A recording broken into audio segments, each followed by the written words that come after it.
All right, good evening, ladies and gentlemen, and welcome to round number 3 of the ECR Xfinity Series, coming to you live from the beautiful, the wonderful, one of the most exotic cities in the world, Las Vegas, Nevada, where you and everybody else here tonight is going to enjoy 140 laps of side-by-side Xfinity action. My name is Luis Salmaso. I took over tonight for the broadcast for Aaron here at ECR, but I am accompanied here in the booth by the man himself, Aaron's leading man, Jeremy Rubin. Jeremy, first of all, thank you for letting me be part of the show tonight, running here technical cameras, the whole 9 yards, and thank you for being in the broadcast with me. We're going to try to put on a show for everybody. Before we start, as our drivers are going through drivers meeting right now, getting their final instructions from race control, making sure that everybody is aware of all the rules so we can have a wonderful, clean race. Let me know, what is your gut feeling telling you for tonight? What's your expectation for this race? We've seen a lot of good racing this year so far. We had a lot of newcomers running up front, a lot of ECR rookies dominating, being very fast. What is your expectation for tonight's race? Welcome to the broadcast. Thanks, Luis, and really appreciate you stepping in here. Bumping up my PC a little bit this week, so we'll be back next week full strength with Aaron. But all right. Yeah, looking forward to it. Vegas is always a fun track. I know in practice these guys were talking about these cars pushing real bad, entering the corners, so we're going to see speeds a little lower than what you might see in like the actual Xfinity race, but looking to be a good race. Tight practice times. Everyone was in about 3-4 tenths of each other, so we're having another full field here tonight. It's gonna be a crazy one. Yeah, this is something that we've been seeing from this ECR Xfinity field. Both races that we had so far, both Daytona and Atlanta last week, we saw 35 plus cars, which for a series that up until last year was still trying to find its way around the iRacing community.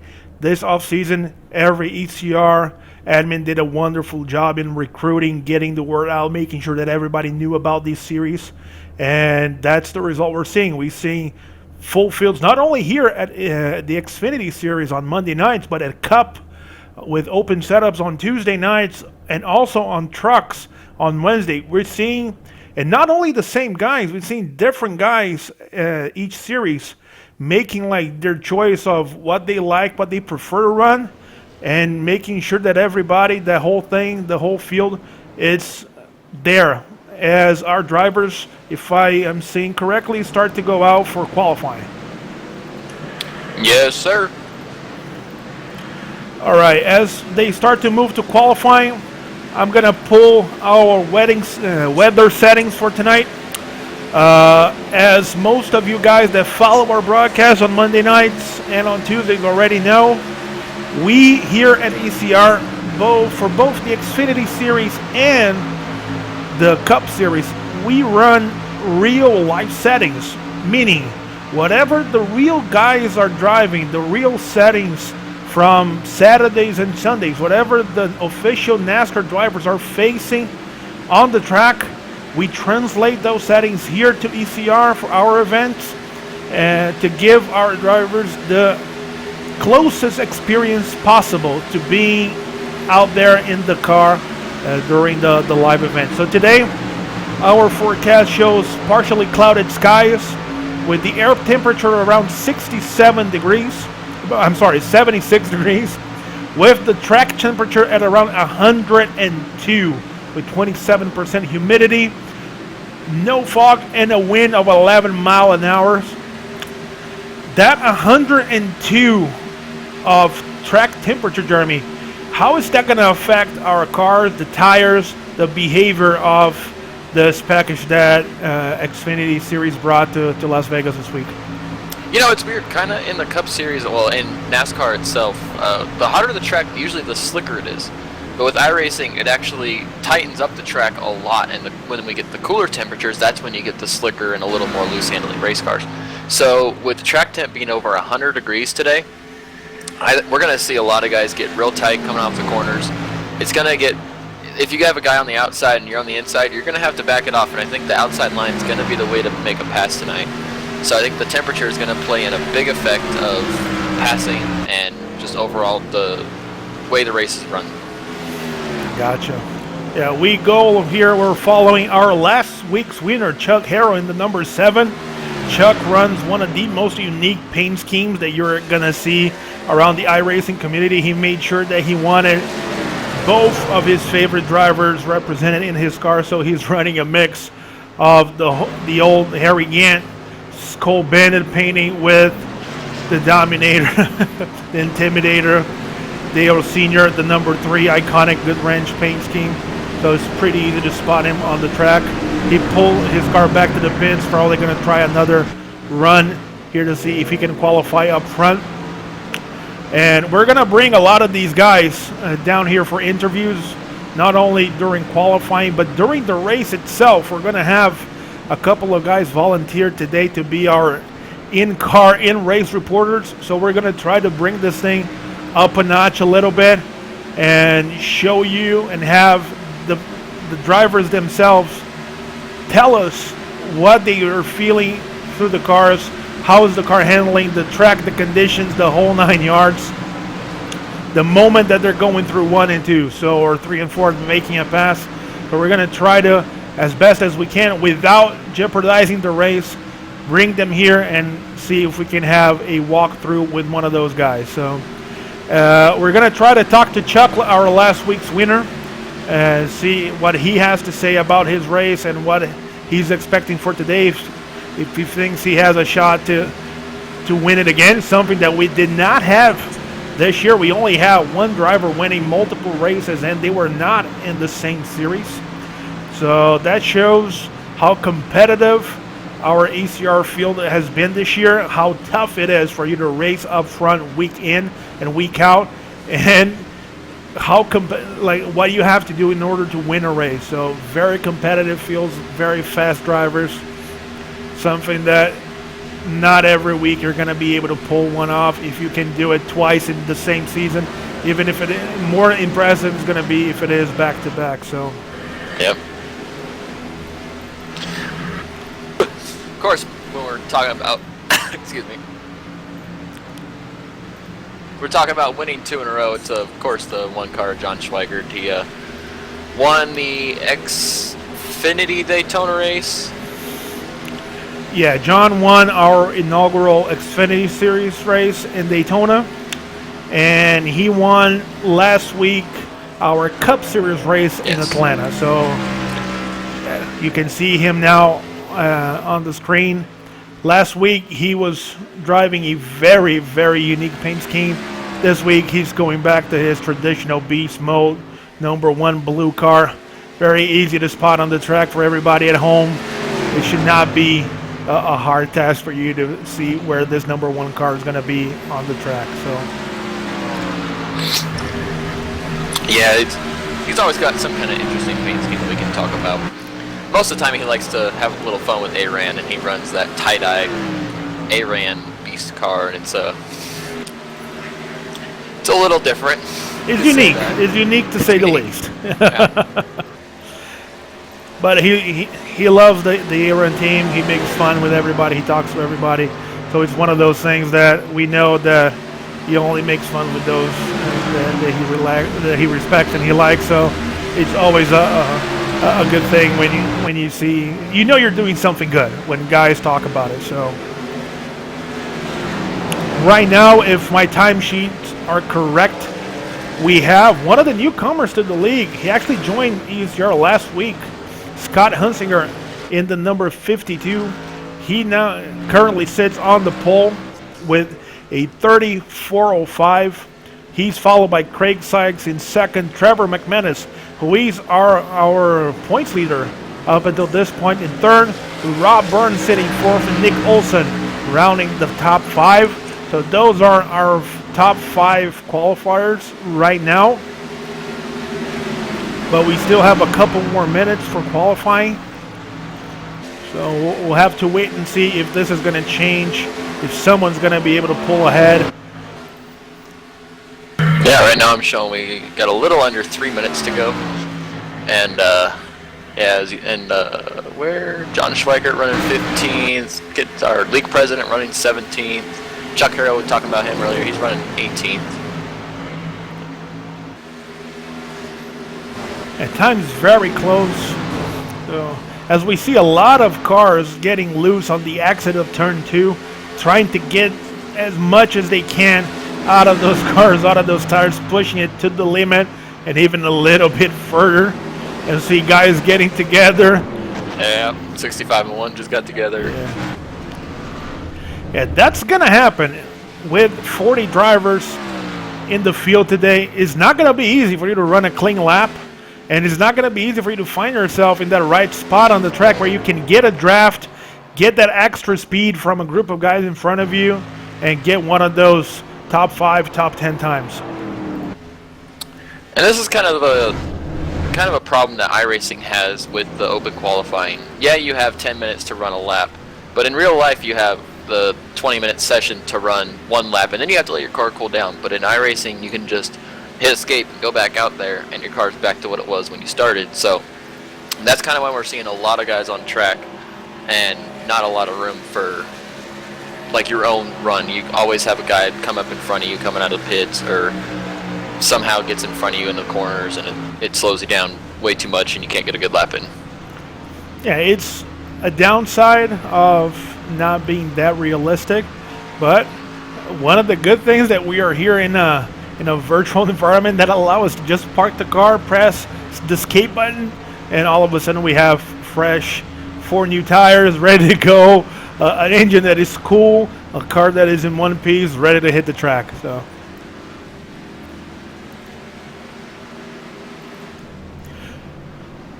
let's see if we can have a quick word with our league president, Anthony Titchener. I know that they're in the middle of qualifying, but let's see if we can pull him down here for a quick interview. User was moved to your channel. Hey Anthony, Luis here in the broadcast booth. You got a copy, bud? Yes, sir. We're just talking about how hard it's been to get a clean lap during this qualifying. Both all the ECR admins did a really good job during this offseason, making sure that we were going to have full fields. As league president, as one of the admins for the league, what's your expectation for tonight's race, not only with the competition but also with the track? Well, expectations are always set high here, Luis. I expect to go green flag, start to finish. I mean, I know it's very unlikely, but I feel like these cars are not out of hand.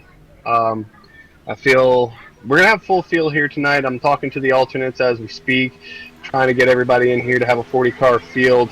I think that it's going to be a good race, man. We have a lot of guys here tonight, like I said, full field, and we want to have a good, clean race, man. So hopefully there's not too many cautions. You know, we get frustrated with cautions, but they do happen.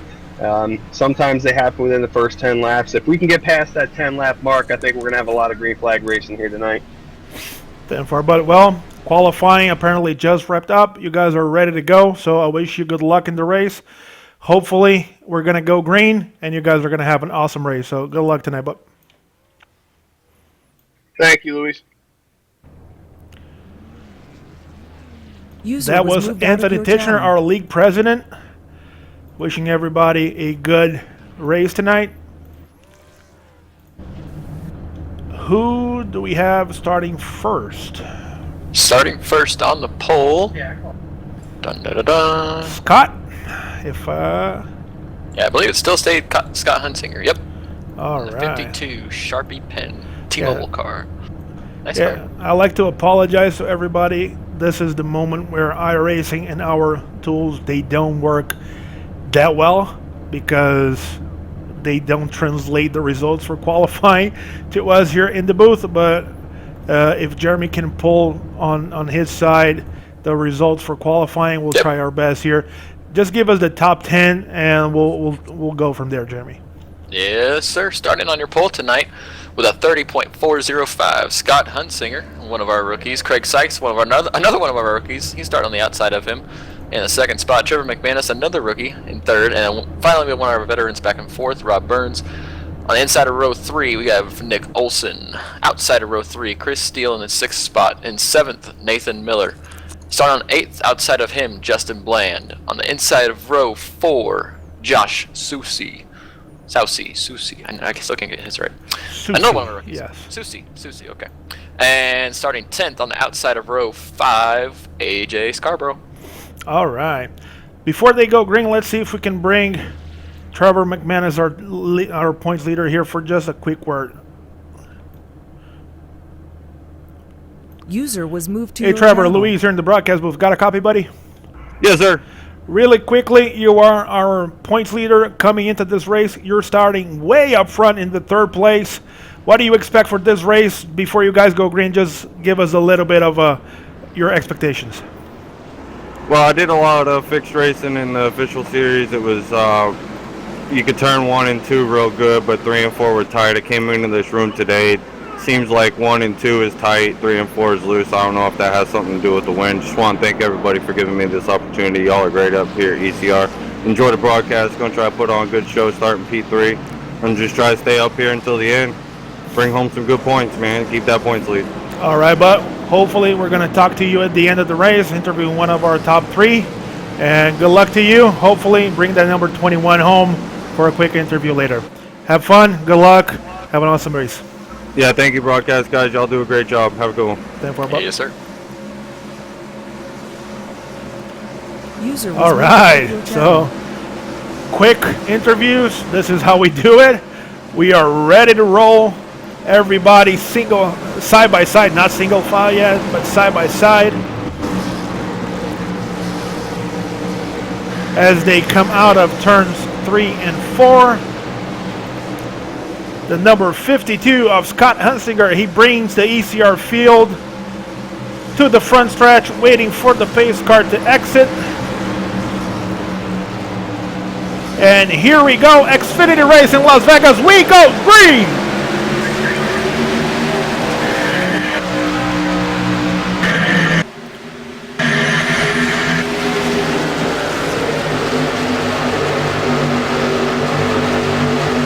It's the 52 of Scott Hunsinger who gets the great start coming out of the start-finish line. And Trevor McManus is following on the inside of Craig Sykes. He's trying to get up to 2nd spot and take that spot away from Craig. Yeah, Scott had a wonderful, wonderful start, jumped ahead, took advantage of the fact that here at ECR, the leader, he can choose the moment where he can go, following our restart box. The moment the pace car leaves before the green flag, he can go at any time. Took advantage of that, and now he has a pretty good lead over Trevor, who's now in 2nd place, followed by Craig Sykes in 3rd. I believe Nick Olson is in 4th, followed by Rob Burns in 5th. Got a tight little pack back here from about 6th to about 13th spot. They're running 2x2 for about 4 or 5 rows. Had some awesome racing here at the start of this thing. Yeah, you call it. We're showing. We see Justin Bland diving to the inside of the 81 of Josh Susi. He's trying to follow AJ Scarborough to the bottom of the track. As we see 4, 5, 6, a lot of cars very close together.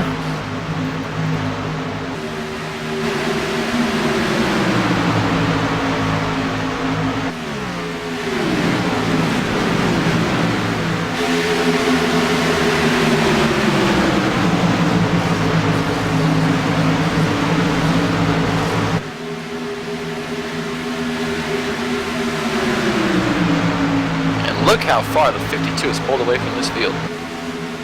Is he gonna? Do you think he's burning his tires up this early? That could be a thing. That is something that we were talking about in our production meeting today. How far are you going to be willing to push your car to the point where you're going to have a lot of speed compared to everybody else, but because the surface here in Las Vegas is not one of the newer surfaces, and we know the temperature is going to play a factor, how much are you willing to push at those initial laps to get a the big jump, the big lead, and if that thing is gonna come back to bite it in the last laps. We know that we ran not with the Xfinity cars, but we ran with the Cup cars a fixed race yesterday here at iRacing. We take advantage of the fact that everybody can run with a fixed setup in most series, and we saw a major drop off from the tires after lap 10, 15. That's when the cars started to become very tight, especially coming off of turns 4 and 2. So it's going to be interesting to see what happens. It is, and right now he is still running 0.2 of a second faster than Trevor McManus, who's right behind. Well, he was a second and a half behind him. So we'll just have to see how it plays out. Jeremy, take a look at what's happening from, I believe, position number 6, where Nathan Miller is running, all the way to position. We have a trouble. It's a 53. We have one in the grass.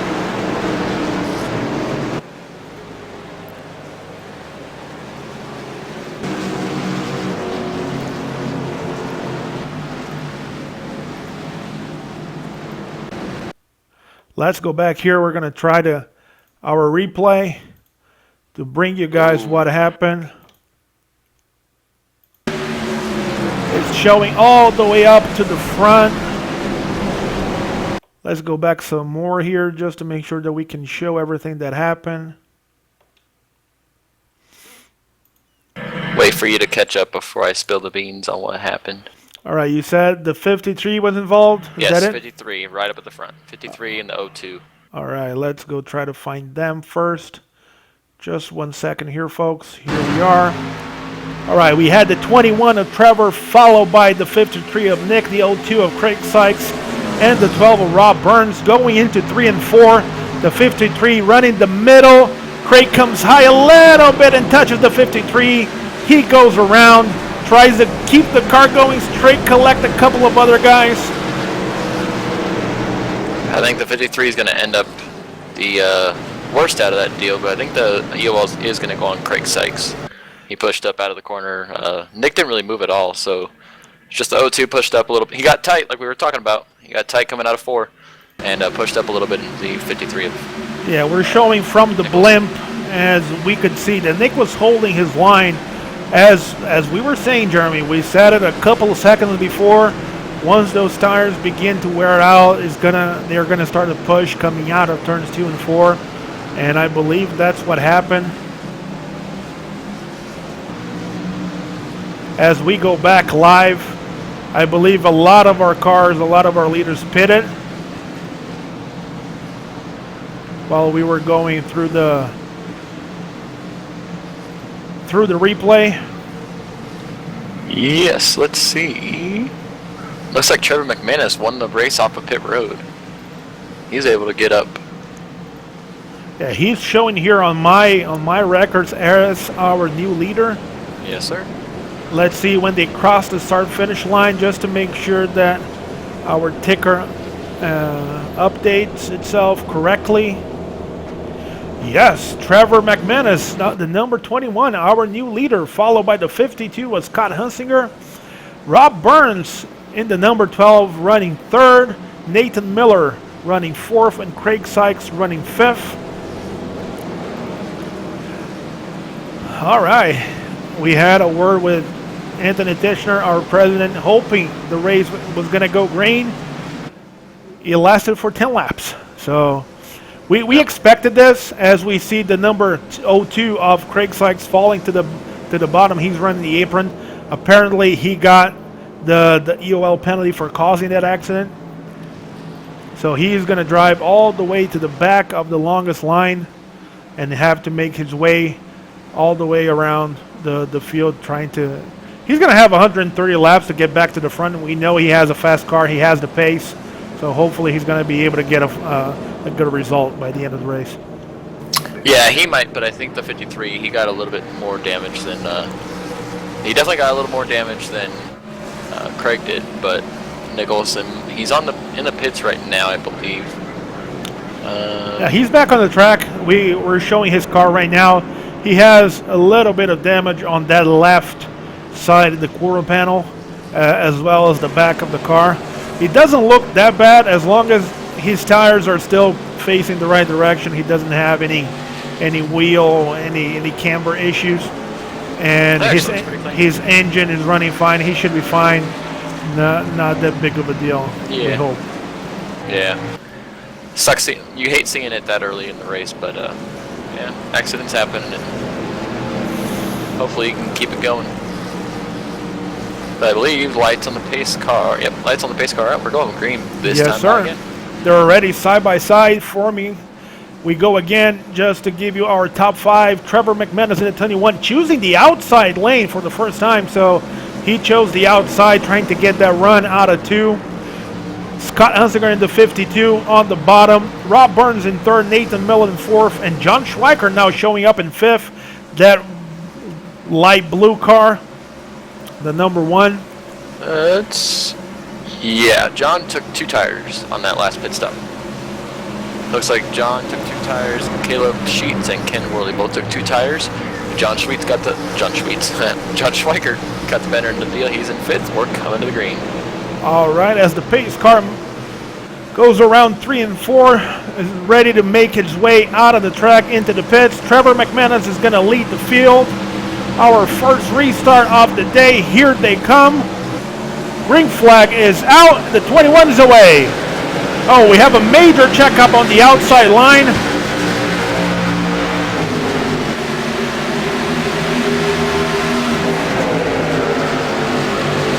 Yeah, I couldn't really tell. I need to go back and look at it, but it kind of looked like the 21 may have gone, stopped, and then gone again.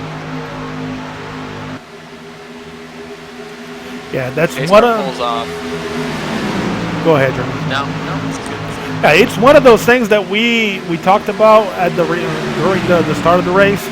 The leader here at ECR, he can choose whenever he wants to go. The moment that he sees the pace car making his way to the pits, he can choose to go from that point all the way to the point where we have the green flag. So he chooses, and sometimes guys they get used to running together, and they get used to the fact that they see the pace car getting out of the racetrack, and they automatically assume, oh, he's gonna go early. Let me make sure that I am ready to go.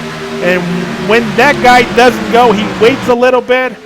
That's one of the things that normally happens. We see the accordion effect, like a couple of rows back, and that's what we saw. I don't think anybody got major damage out of that thing. I don't believe so. But we're gonna have to keep our eyes on it. As the 52 of Scott makes his way, now they're going side by side to 3 and 4.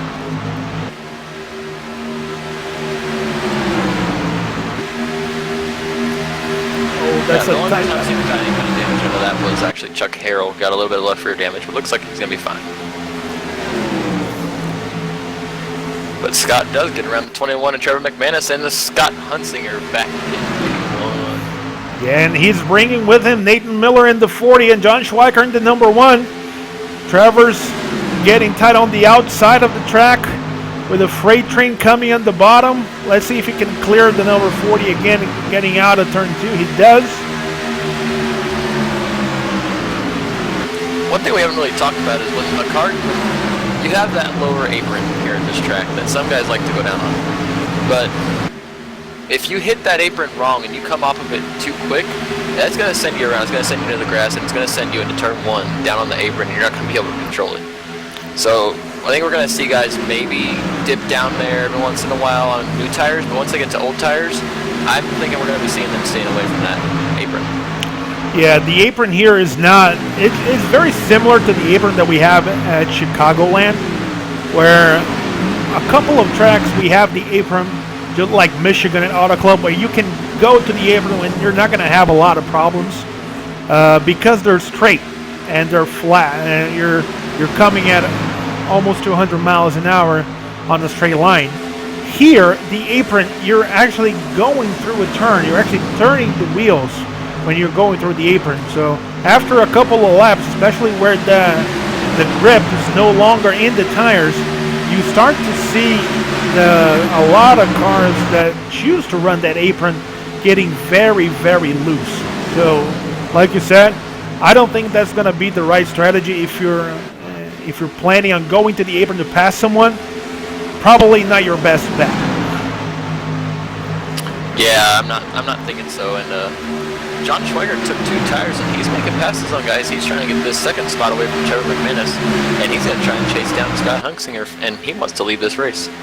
Yeah, we are showing right now the one trying to hold the bottom, as the 21 of Trevor now has the number 13 of Brian Wilderson right behind him. But now John's getting passed. Everybody got a run off the corner. 13, Brian Wilderson went by. AJ Scarborough went by. Yeah, Jeremy, I think at least now in the beginning of the race, I think that outside lane is where you want to be, especially after a couple of laps. I think you're going to be saving your tires running that high line. If you're trying to hold the car in the bottom, that especially in 1 and 2, we cannot see it from right here. We're going to try to show you a view from inside of one of our drivers.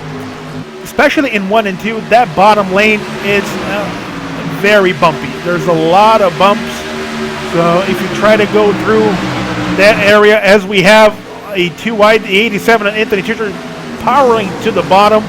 He goes down to the bumpy section in the inside, trying to make his way through and pass AJ. He got a little too low coming off the corner there. He tagged the apron a little bit, and that killed his run off, so AJ was able to get back by, and John Schweiger did get back by. Yeah, he's not clear. Yeah, it looks like everybody who is staying on that high side. Let's go on board with AJ. He's probably going to stay on the bottom because he has the one up top. Let's see if we can show you how bumpy it is on the bottom. You can see, look at the wheel, the suspension working, the car going everywhere. Yellow's out. Where are we? 38-27. Let's show the replay. Jeremy, if you can find it. Yeah, so the 27. Trying to see. Something happens up ahead of the 27. Oh, one guy got squeezed into the wall. Oh, Ken Worley. All right, Ken Worley in the 99. The 27. Actually, quite a few cars. Check with the Hero involved. All right, we found Ken's car here. Wow. Let's go back a little bit more. Show you from a different angle. You'll see what I'm talking about when I say I have a problem with what happened at the end of that wreck. We need to be calling out wreck because one guy was entering turn 1, and he's still going 160 miles an hour, and he plows into the 27. It's going to end probably both of their nights. Yeah, we saw Ken. He got squeezed out of that fight, hit the wall, and then everybody coming behind. We had the 27, as you said, one of our newcomers to the league, as long as the 7 of Chuck Harrell, our last week's winner.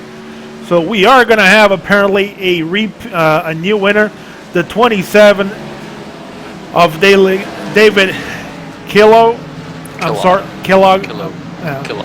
Yeah, we'll figure it. Yeah, I'm sorry if I'm saying his name wrong. I apologize to David. I'll ask him as soon as I can. Let's try to go back once again, even a little bit further, just to show, if we can show the accident from his view, from the 27 view. Yeah, 12 kind of pinches the 99 up in the wall. He tries to stay up in the wall, or at least up on the high side, and it was just cars below him, and they were almost going 3 or 4 wide already, so just no room. David is going through 1 and 2. He has Chuck on the inside, and he just clips the 99 of Ken Worley, and then problems ahead. And then he had absolutely nowhere to go. He was squeezed in the middle, so tough break, and everybody else is coming from behind. Tough break for him, tough break for everybody who got involved in that. Sometimes it's just not your night, so. Yeah.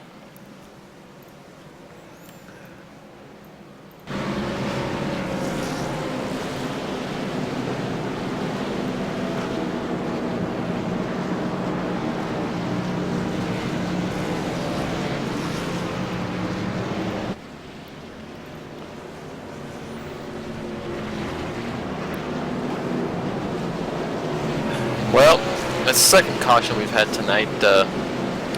Seen some really good racing, real tight racing. Obviously, we've seen a couple accidents, but for 24, 25 laps, we've seen decent amount of action that I think we're going to continue to see. I have a feeling after this caution, we're going to be going for a long green flag run. I think we're going to see some green flag pit stops here. I think we need to see some green flag pit stops here. Yeah, let's try to bring one of our ECR rookies this year, the number 92 of Chris Steele. Let's see if he has a couple of seconds just to give us his input of how the race is going so far. Let me see if I can find him here. User was moved to your channel. Hey Chris, Luis here in the broadcast booth. Got a copy, buddy? How you doing? We're good. How are you doing in this race? Our second caution right now. How's the race going for you so far? I've been having a good race so far. It's been lots of fun. Chris, from the broadcast booth here, we're as far as we can see, after a couple of laps, after 5 to 10 laps, our view from up here is that the cars are starting to push a little bit. They're getting very tight. Is that the impression that you're getting on the track right now? Yeah, I'm finding running the high line really helps to save those tires for sure. So I ran a long race last night and had pretty similar conditions, and helps a lot. I hope to have a good race today. Haven't had very good finishes so far. Then for but we see that you guys are starting to follow up for restart. Thanks for the quick word. Hopefully, keep it going. Hopefully, we can talk to you at the end of the race again. Thanks, Luis. Thanks, bud. User was moved There you out go, of your Jeremy. channel. So what we expected. That's exactly what our drivers are saying that they are experiencing down in the track. Very tight conditions after a couple of laps, and the outside lane, that's the place to be. So. All right. So for everybody at home, our top 5 right now: Brian Willison in the number 13. He got the lead, followed by Scott on the inside in the 52. John Schweiker in the number 1 in 3rd. Nathan Miller, the number 40, on the outside in 4th. And Trevor McManus in the number 21, holding the 5th spot as they're ready to restart. Let's see if Brian, who chose the outside, is going to go very early or if he's going to wait. The pace car is out. There he goes early. There he goes. Takes a massive jump. Being very careful so he doesn't switch lanes. He capped the outside lane. Brings the field.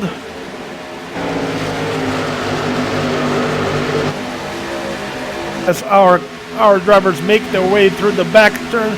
A lot of side-by-side racing going into 3. Very good restart so far. Yeah, clean restart all the way back.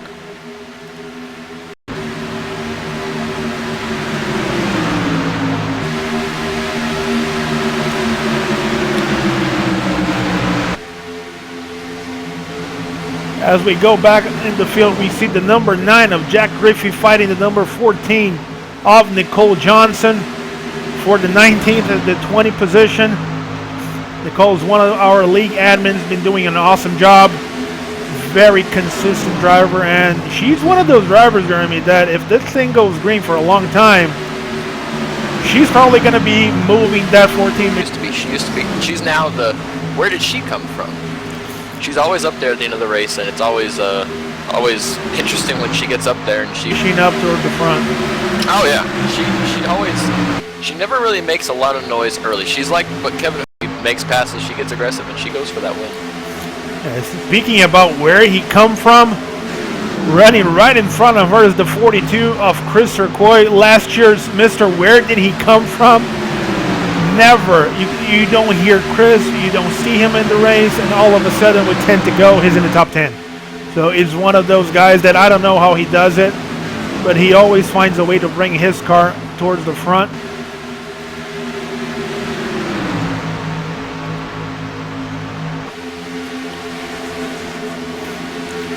And we're going to try to show everybody here that's been racing tonight, trying to go through the field, give everybody at home a view of their favorite drivers.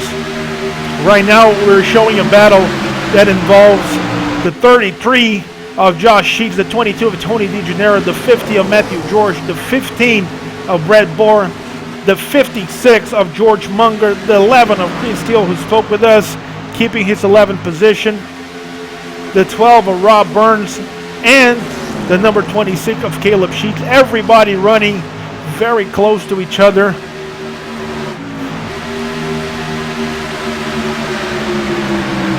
We would like to apologize once again, guys.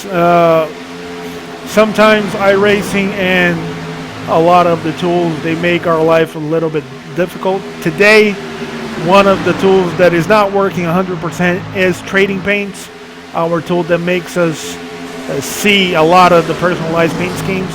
Trading Paints has been having a couple of issues, so a couple of the customized paint schemes that our drivers are running, just like the 87, the 5, and the 40, they're not showing to us, so we apologize to those drivers. For some reason, we only see black or white cars for them, so we apologize for that. Hopefully, they can work with their paint department and make sure that for next week, we're going to have their full paint scheme showing to us.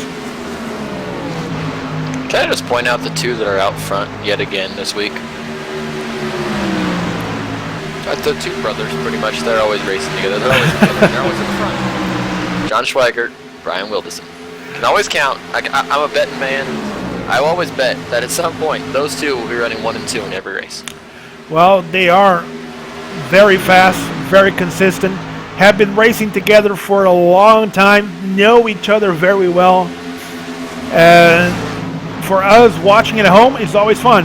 Whenever the 1 and the 13 are close to each other, we know that this is what we're going to see. Side by side, one pushing the other, trying to be as fast as they can. They work together not only in Xfinity, they are teammates. So it's one of those things that makes, even for a better show, come from the same camp. They're on TeamSpeak together, so they're talking. It's always entertaining. It's always entertaining to see. As John took the lead from Brian, I believe he took 4 tires over. They did in reverse. That very first pit stop, John took 2 tires, Brian took 4. This last pit stop, John took 4 tires, Brian took 2, and apparently that's been the difference maker up until this point, as John went by the 13, moved to the high side, and he is starting to run away a little bit.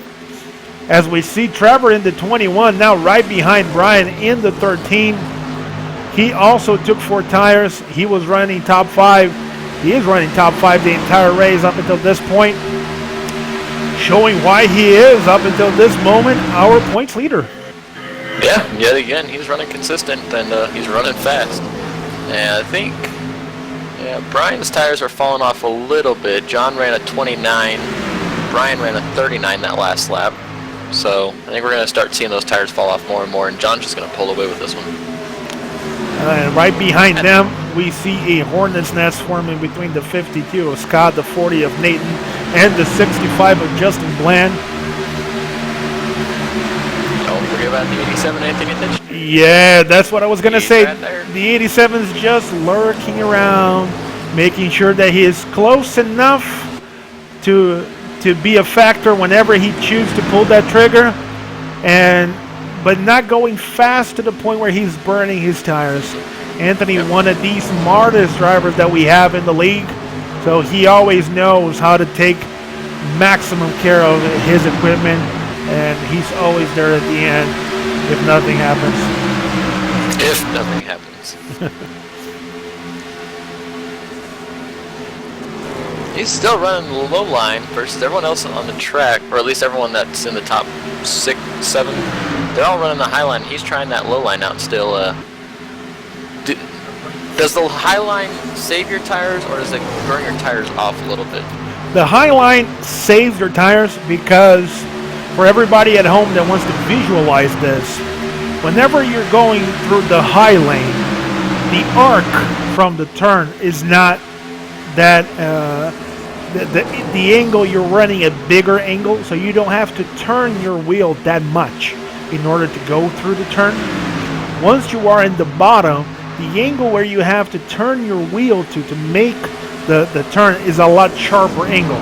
So it requires a lot more input on to the wheel, and then a lot more pressure is transferred to the tire. So running the bottom lane is quicker because you're actually going through a smaller path around the track, but you're gonna end up burning a lot more of, especially that right front, as we see Justin Glenn going to the bottom, and he gets tight, goes to the outside, and he caused the 87, and the 65 goes around.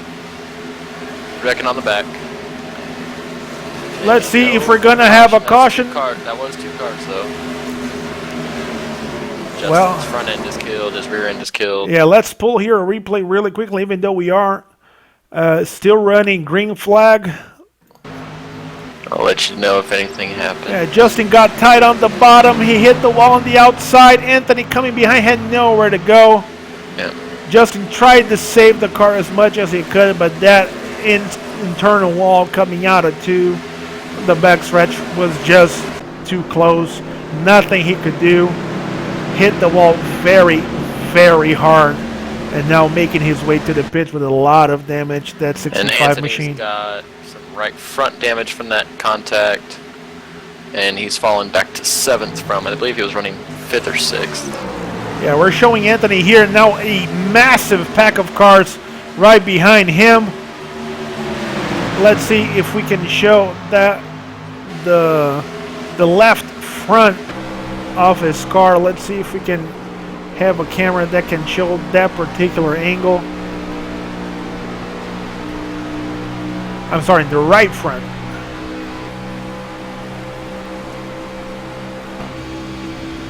Well, from inside his car, you cannot tell from his gyro cam. It doesn't seem that he has a lot of damage to that front end. It's at least from his view, you cannot tell. So let's see with the dip. Oh, now that we're showing from the outside camera, we can see a lot of damage to that 87, especially to the front end of the car. Towards the right side, a lot of damage from that collision. That is going to cause a lot of problems to him because aerodynamics plays a lot into how fast you can go around this track. Yeah, and he was tight before. He's probably going to be even tighter. Usually with right front damage, it tends to tighten your car up even more than what you already were. So, Anthony's in for a little bit of a long night. Yeah, as our race continues with no yellows, this is something that it was a determination by our league admins trying to get the race to go green as much as possible. So even though we have a couple of cars involved, which in the past would cause a yellow, if they're able to get it going without... Oh, we have a car getting loose on the back. He hit the inside and he's coming back towards the track. I think that's the 18 of Nathan Casillas. Oh, he gets in and now we have a yellow. Oh, we saw that one live here, guys.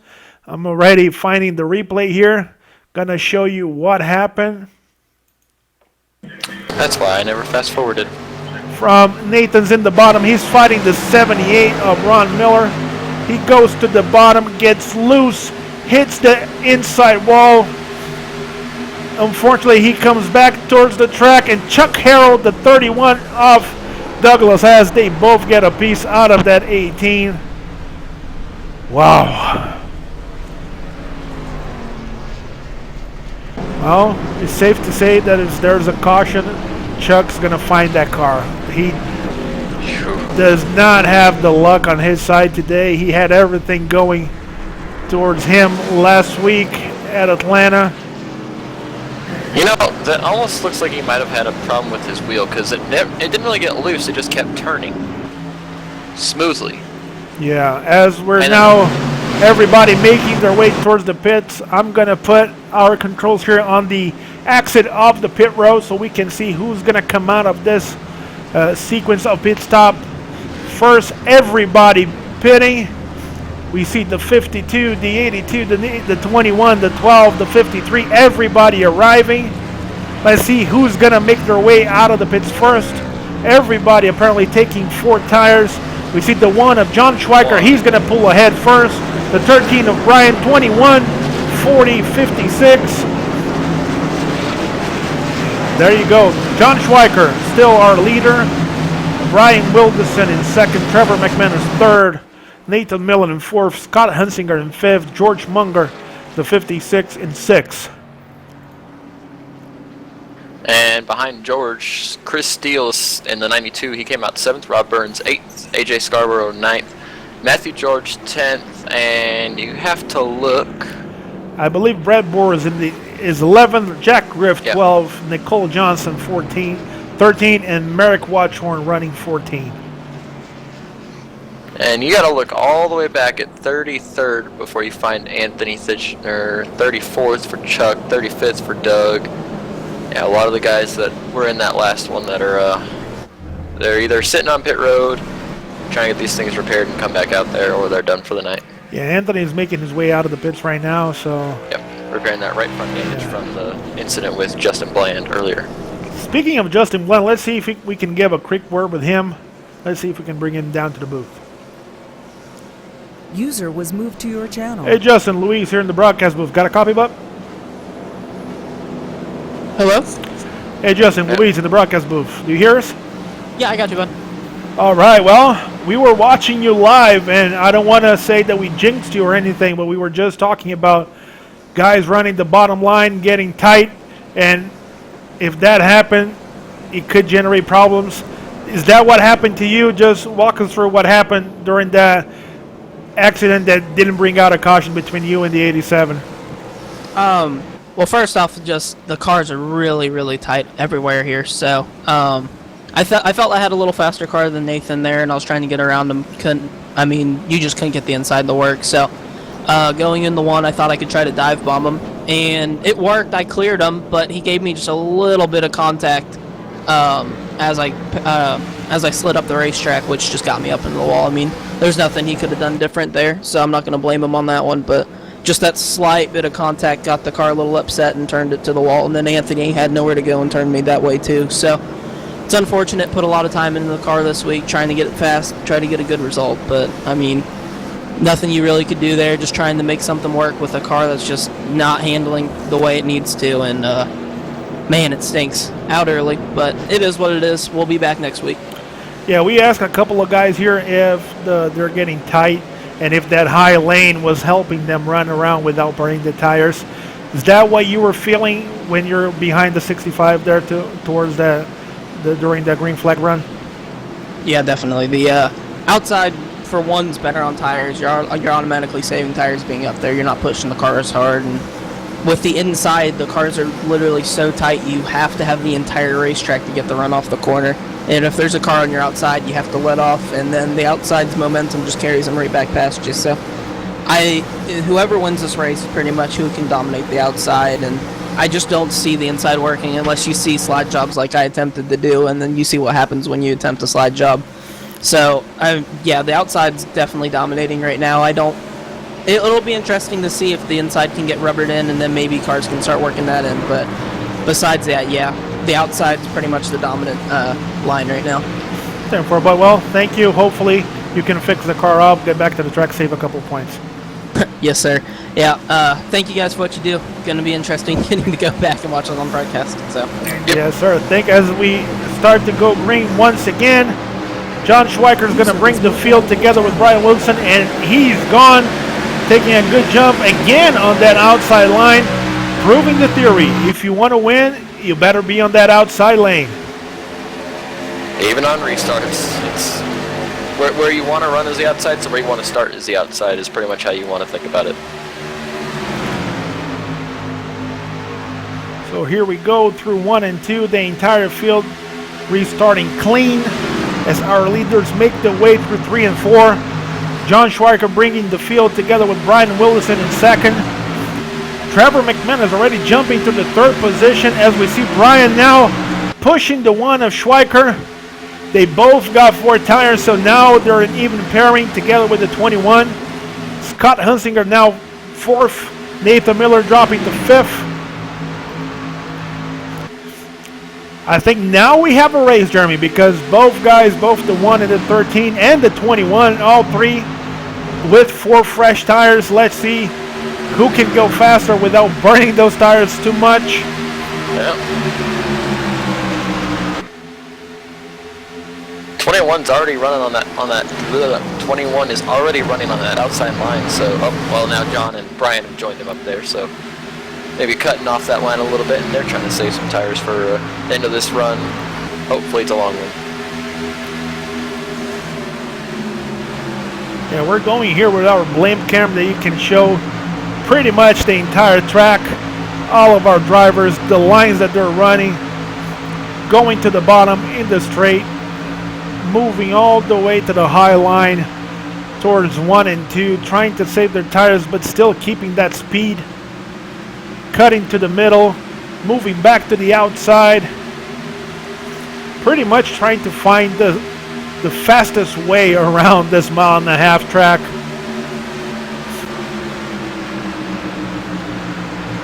Let's see who this lap is our fastest driver on the track.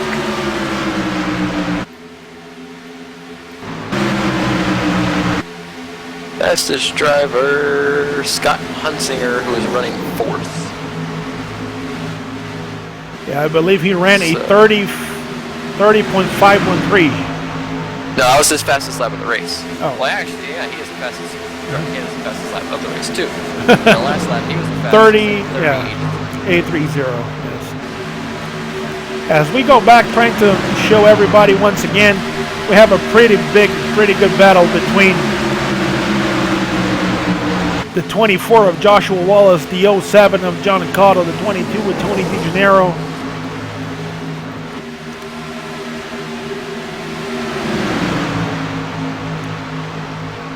You got these top 5 that have kind of broken away from the field, but if you go back to 6th spot, ooh boy, it is a mess back there. And starting with AJ in the number 5, he's trying to hold the 40 of Nathan Miller, the 92 of Chris Steele, the 12 of Rob Burns, the 15 of Red Ward, the 50 of Matthew George, and everybody coming behind. Is a sea of cars. Not an easy task.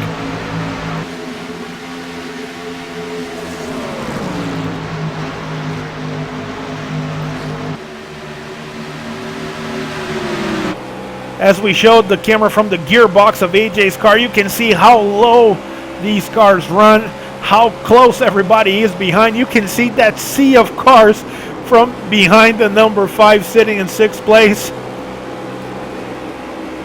And you can see why we were talking so much about tire management and why these tires are going away fast. Oh, we got a wreck up front. John Schweikert's. Something happened to John Schweiker. He's got major damage. Yeah, let's pull the replay over here, see if we can find what happened. And it was the 21 pushed up into him. Let's pull this once again. I apologize for the replay here, guys. We're just trying to find exactly what happened between our leaders.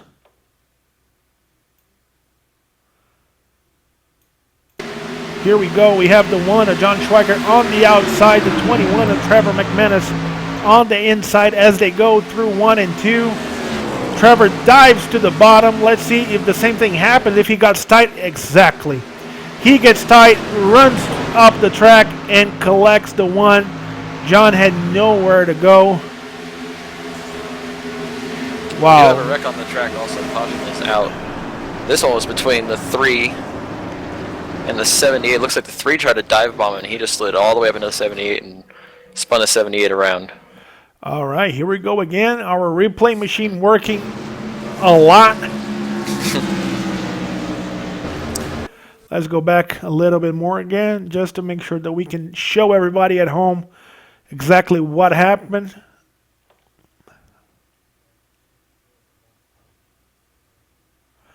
All right, here we go.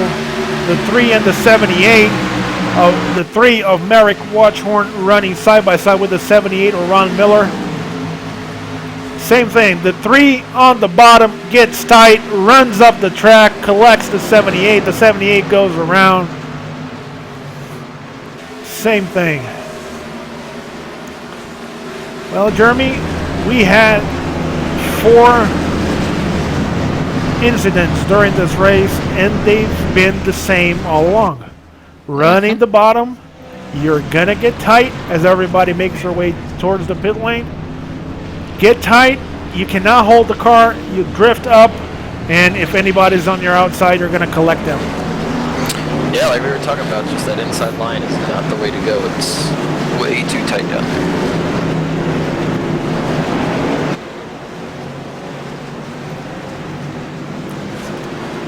All right, let's bring down here one of our in-car reporters for tonight, the 53 of Nick Olson. He said that he would be willing to talk to us during the race. Let's see how his night, we know that it didn't start the way that he wanted, but let's see how his race is going so far. User was moved to your channel. Hey Nick, Luis here in the broadcast booth. Got a copy, bub? Hey, what's up, buddy?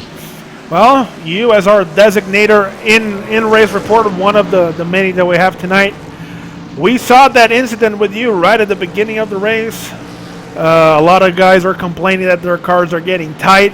They cannot hold the lines that well. You got collected in a bad situation, but from what we can tell, your car is not that bad. You're making your way through the field. Just give us a little insight of what this racetrack is like today. The problems of racing with this car, with this setup, in these conditions.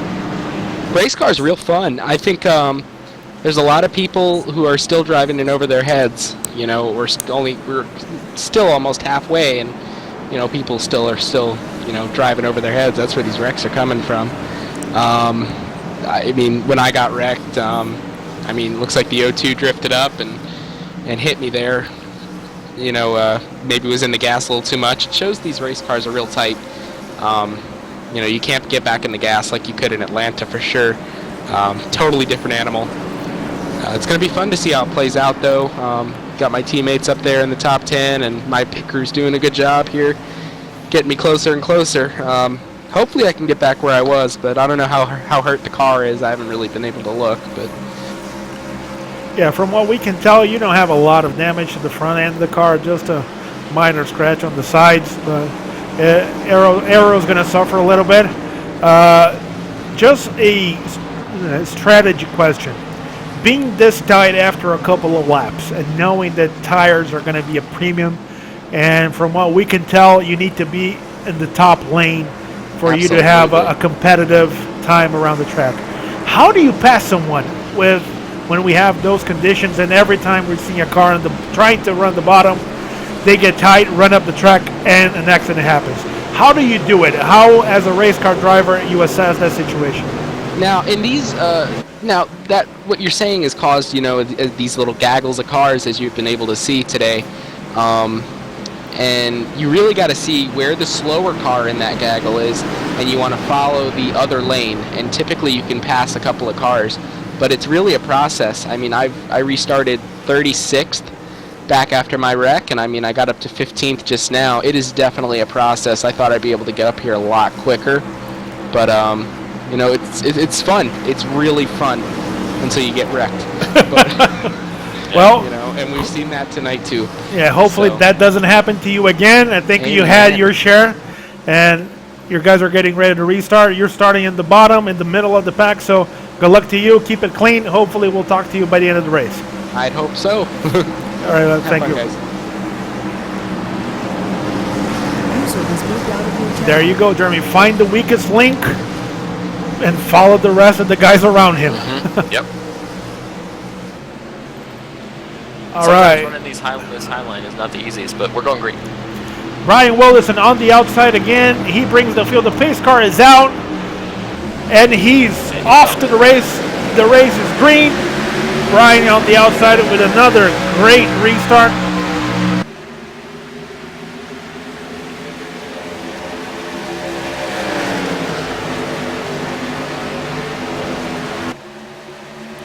Yeah, one car that we haven't talked about it that much during tonight's race, but he's been doing a very good job ever since he joined ECR the past couple of weeks.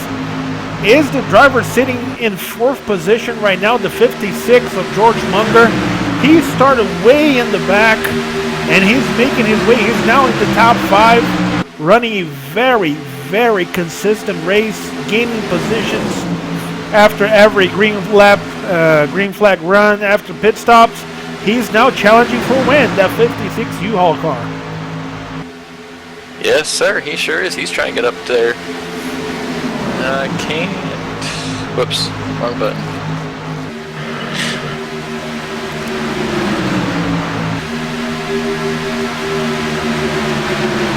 Yeah, he's running 4th. He's right behind 21 and Trevor McManus. He's trying to go. And he's going to try the low line.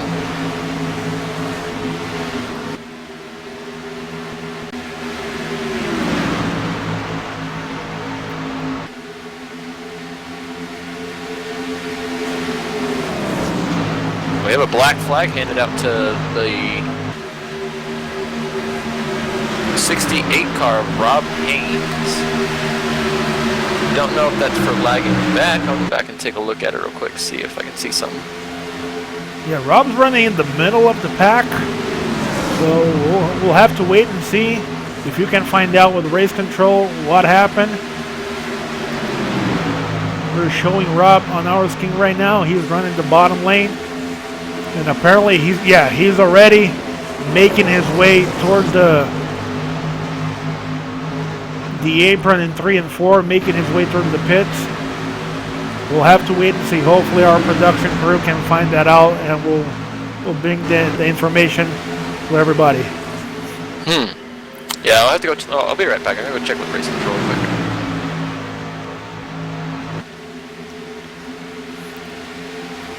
As Jeremy tries to find that out, we go back with our top 5. User left your channel.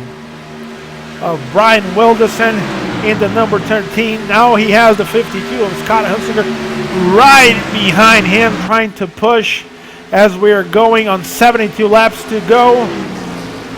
Trevor McManus in the 21, running 3rd. Very strong, very consistent racing for Trevor so far. George Munger in the number 56, running 4th, and AJ Scarborough, our Daytona 500 winner today, this year, running 5th. Yeah, just got clarification on that call. 68, apparently they've warned everybody multiple times about trying to time the restart.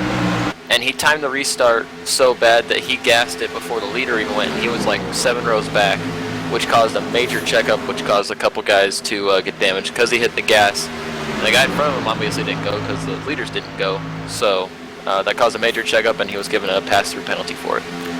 There you go. There you go. This is something that every week here at ECR, and it's funny because we hear complaints about a lot of drivers that are ex-ECR members that, they have so many rules, so it's very difficult to follow.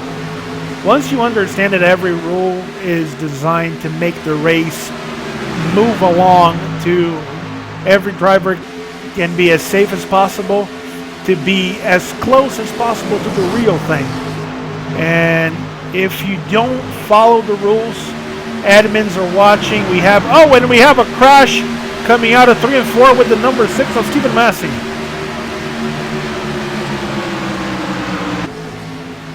Let me hit the replay here, show you exactly, because we were showing that part of the racetrack right as it happened. Let's see if I can find Steven here on our monitors. Just 1 second, folks.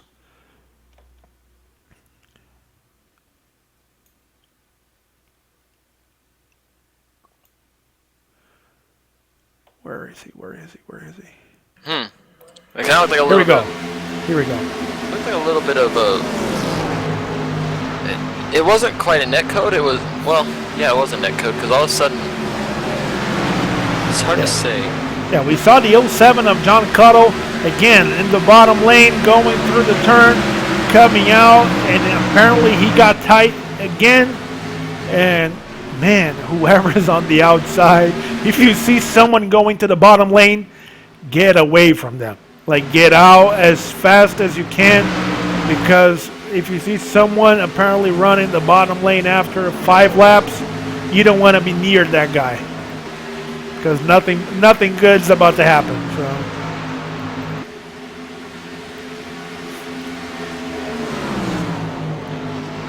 Yeah, it kind of looks like a little bit of netcode because as soon as the 6, he barely tapped him, the front of John's car shot up in the air, and then Stevens just went straight to the wall. I mean, iRacing has its problems, but usually you don't see that kind of a bad reaction to a car just barely rear-ending somebody, but it's a tough break for Steven. He's disconnected from the room. That killed his car, I guess. Yeah, apparently a lot of damage. As we go on board right now with the 52 of Scott Hunsinger, he's trying to wheel in the 13 of Brian. As we listen to his engine, we're going to do a little bit of ECR crank it up, let you hear exactly the driver, how he go into a turn, when he lifts, when he comes back into the gas, just so you can experience the amount of work that it takes to drive these cars around this track.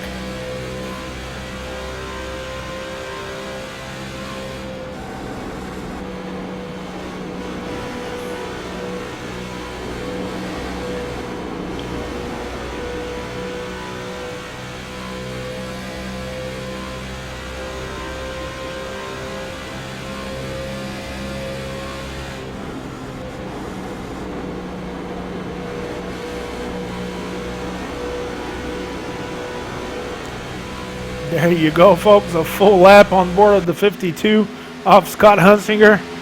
Man, a lot of throttle control, a lot of pumping the gas, working the wheel, making sure that you can hit the gas at the right time and don't float up the track.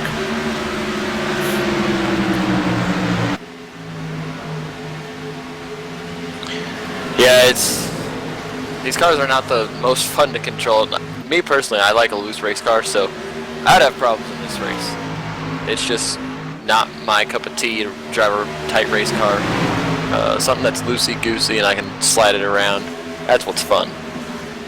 But obviously, both Scott Hunsinger and Brian Wilderson have both enjoying these cars because they're both fighting for the lead again. As we go back a little bit on the pack, we see the 93 of John and James, the 14 of Nicole Johnson, Nick Olson on the 53, John Cullen the 07, and Tony DeGeneres in the 22. A big battle from 12-13 all the way back to the 18th position where Josh Susi is in at number 81. Yeah, and we got also 61 laps to go. Sorry about that, Luis. No problem. I was just going to say also another driver that we're starting to see move a little bit towards the front. He started way in the back again with the 24 of Joshua Wallace. Very big Jeff Gordon and Chase Elliott fan. So running a very traditional Gordon Elliott paint scheme. We're hearing 5 of AJ Scarborough's heading to pit road this lap. Well, we go with AJ. Let's see. Yeah, he's starting to make his way toward pit road. Let's see if he can stop in time without getting a penalty. Apparently, he's under the speed limit from what we can tell. Yeah, it looks like he's just making a green flag pit stop. Yeah. Let's see, how many laps are we on? We have 60 laps to go, so maybe by stopping now, he can break the remaining laps into just one more pit stop. Run 30 and 30 and go to the end. He's taking 4 tires, so scheduled stop. I don't see anything wrong with his car. That was lap 17 of that run that he pitted on. We're hearing a bunch of guys actually on pit road. Looks like the 92, 22, 21. Wow, 21 Trevor McManus was up front. He's on pit road.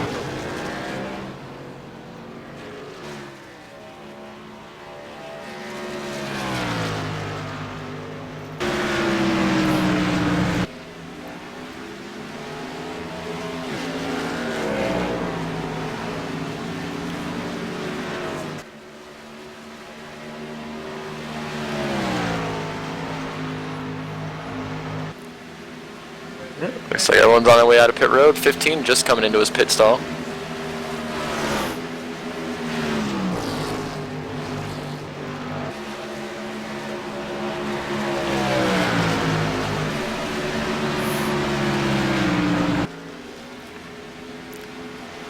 as our leader, Brian, he's still on the track, the number 13, followed by Scott Hunziker in the 52, Nathan Miller in the 40, Rob Burns in the number 12, and Matthew George now sitting 5th.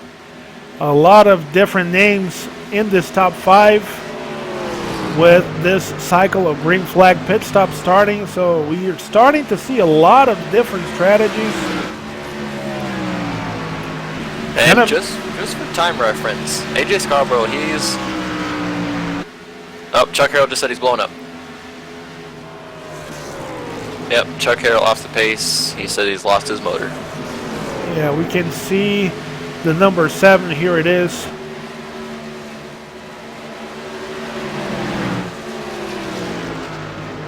And Chuck keeping to the high side. Let's see. Yeah, he gets out of the track. Very good move by Chuck getting out of the way. The first opening that he saw, he moved his car towards the infield. Nothing like have a veteran driver knowing exactly what is at stake to a lot of these guys. It was not his night, but being a very respectable, very aware driver, as he always is. But back to what I was saying, just for time difference, just so you can kind of get an idea on what new tires versus old tires is. Trevor McManus and AJ Scarborough, they're both running 31.2, 31.4s in that kind of area. Our leaders are a second slower a lap at 32.5s, 32.6s. So a big difference from new tires to old tires. Those tires seem to last you about 15 laps before the good is, as we say, rubbed off of them. Yeah, we're going with... Start pushing again. We're showing both the 5 and the 21. The tire difference is tremendous. They're making their way through the field, passing guys up and down. And these guys are able to make the passes on the low side, so they're making more time around these guys who have to run the high side of this tire. Exactly. That's another big thing. As they now move through the 53 of Nick Olson.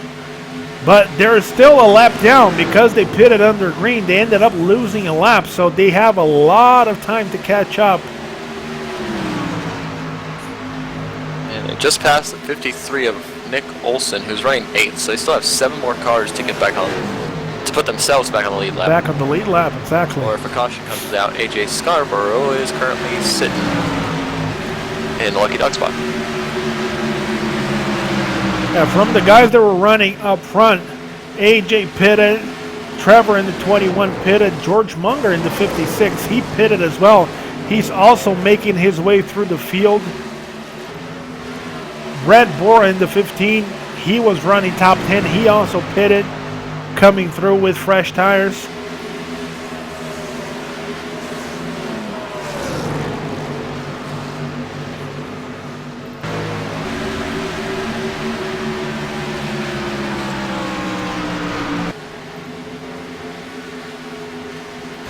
Let's go gyro cam here with Nicole Johnson, the driver of the number 14.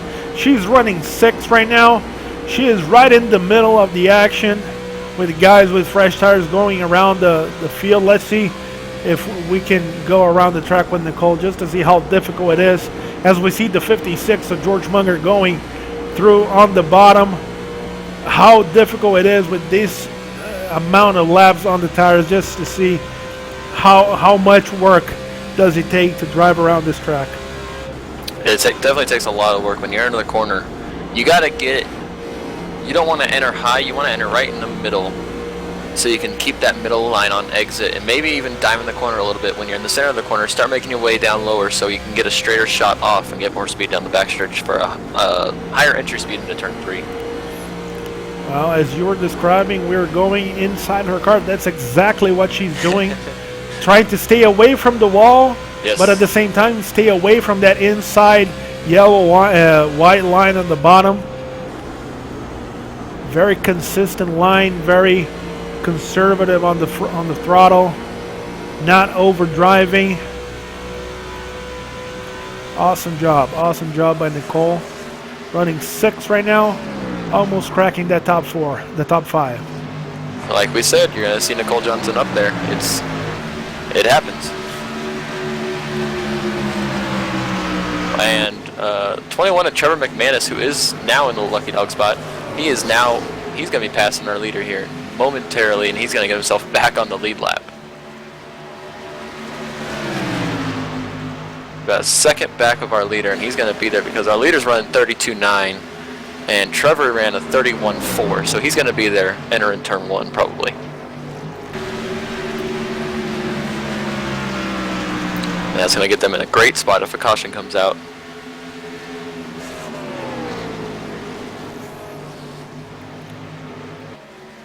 Actually, they really want this green flag cycle to cycle all the way through, but if a caution comes out now, it wouldn't be the worst thing for them. So,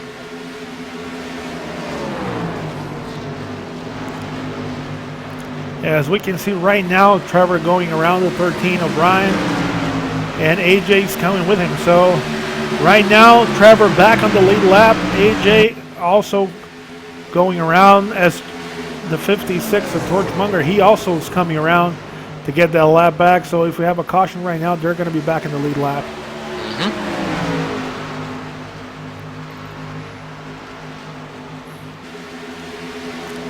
A driver that is moving ahead is the number 40 of Nathan Miller. He went by the 52 of Scott Helsinger, and he's now sitting second.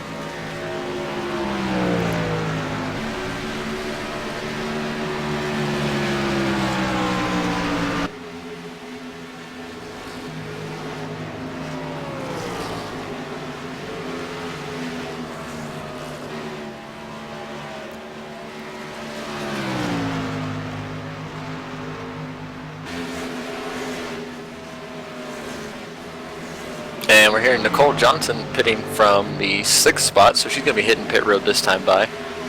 In her Pepsi Max Johnson Truck Lines Chevy Camaro. So hopefully she gets it down. Yeah, she's going into the pits perfectly. Yep. A little more conservative of an approach, so that's always safe. And she's in her pit stop. And our leader, Brian Wilderson's coming in this time by. And he's bringing the whole front pack with him. 52 said he was pitting, 40's pitting.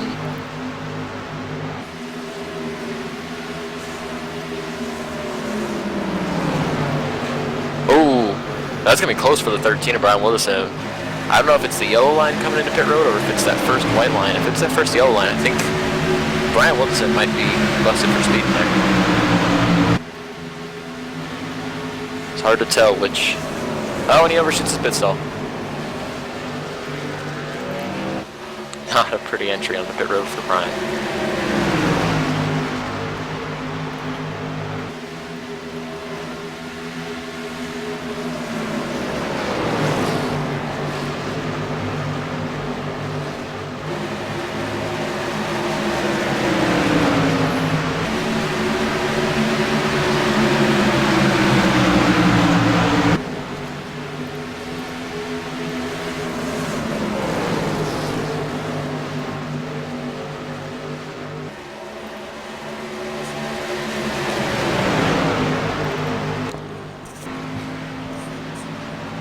Microphone muted.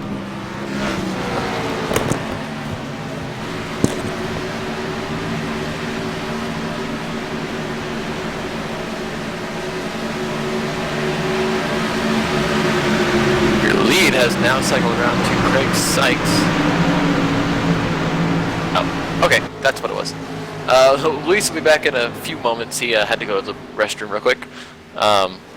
So he's left it on with he's left the camera on the leader, so that's why I was wondering why it got so quiet. That makes sense now. But AJ Scarborough, okay, there he is. Popped away for a second. AJ Scarborough and Trevor McManus, who were the first two on pit road, they're back in 12th and 13th, 14th right now. Still running about a little over a second faster than our current leader, Craig Sykes. So hopefully they'll get back up there and they'll make this strategy work for them. If a caution comes out after everyone is pitted, it's really the only way it's really going to work out for them. It looks like our leader, yes, Craig Sykes is coming down pit road, which is going to hand the lead over to Matthew George in that 50 car.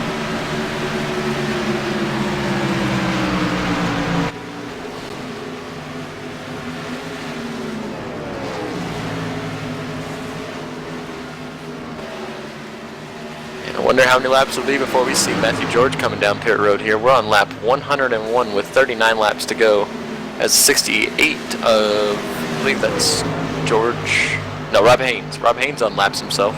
He's actually still 2 laps down. That just brings him back to 1 lap down. I believe he had the black flag that he had bid for, so that's why he fell another lap down.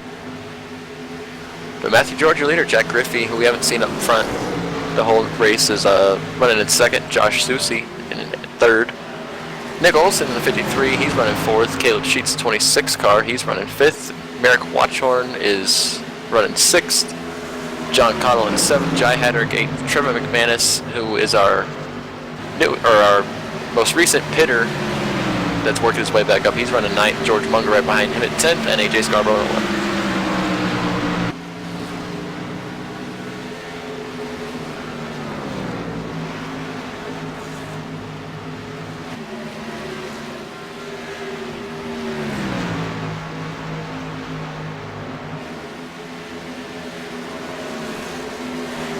Still seeing Matthew George still out there on the track. Josh Susi, he's not waiting around. He's not pitting yet either. Also, one thing we didn't notice: these guys that are still racing out on the track. I believe we have 8 cars that have not pitted yet. If they pit from here, they can make it to the finish. All those guys that pitted, give or take 15 laps ago, they're not going to be able to make it because they pitted with about 50 laps to go. They're not going to be able to make it to the finish on fuel.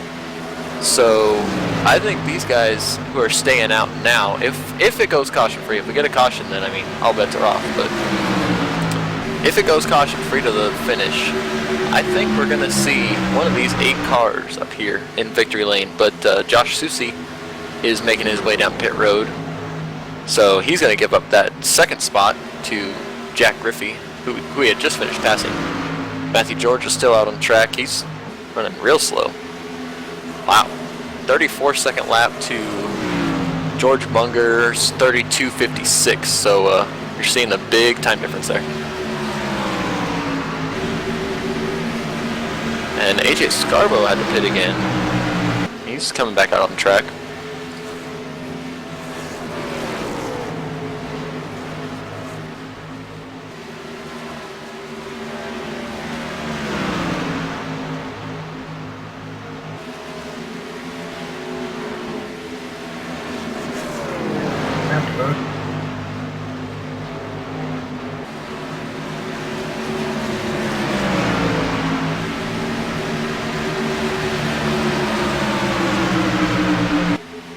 And Matthew George, as he's making his way down pit road now. We're going to see Jack Griffey. Yep, Jack Griffey's going to go around him, and he's going to take the lead. Jack Griffey will lead his first lap of the season. Or, maybe. I'm not sure on that. Probably shouldn't have said that. Jack Griffey will lead a lap of the race.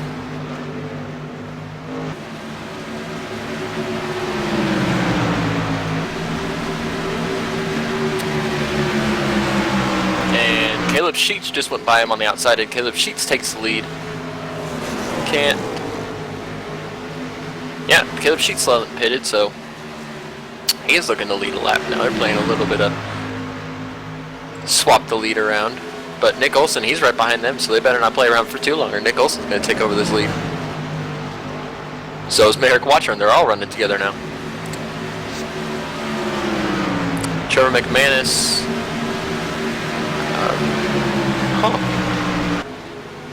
George Munger, apparently, no, he's back on pit road.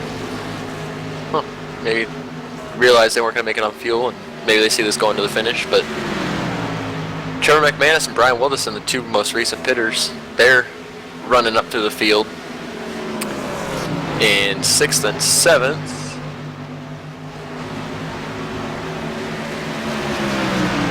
Oh, they're going 3 wide into 1. 2's in the wall, 21's in the wall. Looks like they're going to drive away from it okay, but I think the 21's going to have even more damage than what he had. Yep, 21's coming into pit road now. Still have 19 guys on the lead lap with a few more guys making pit stops now that realize they're not going to make it on fuel, so we'll see what happens. But with the 21 pitting, that does mean that Brian Wilderson is your highest running driver who's pitted most recently. He pitted on lap 98, and we are currently on lap 111, so it's been about 12 laps for him. He's catching up to a big pack of cars, which is the lead pack of cars, and he's going to fly right by these guys. Give him a lap or two to navigate it, and he'll be up there.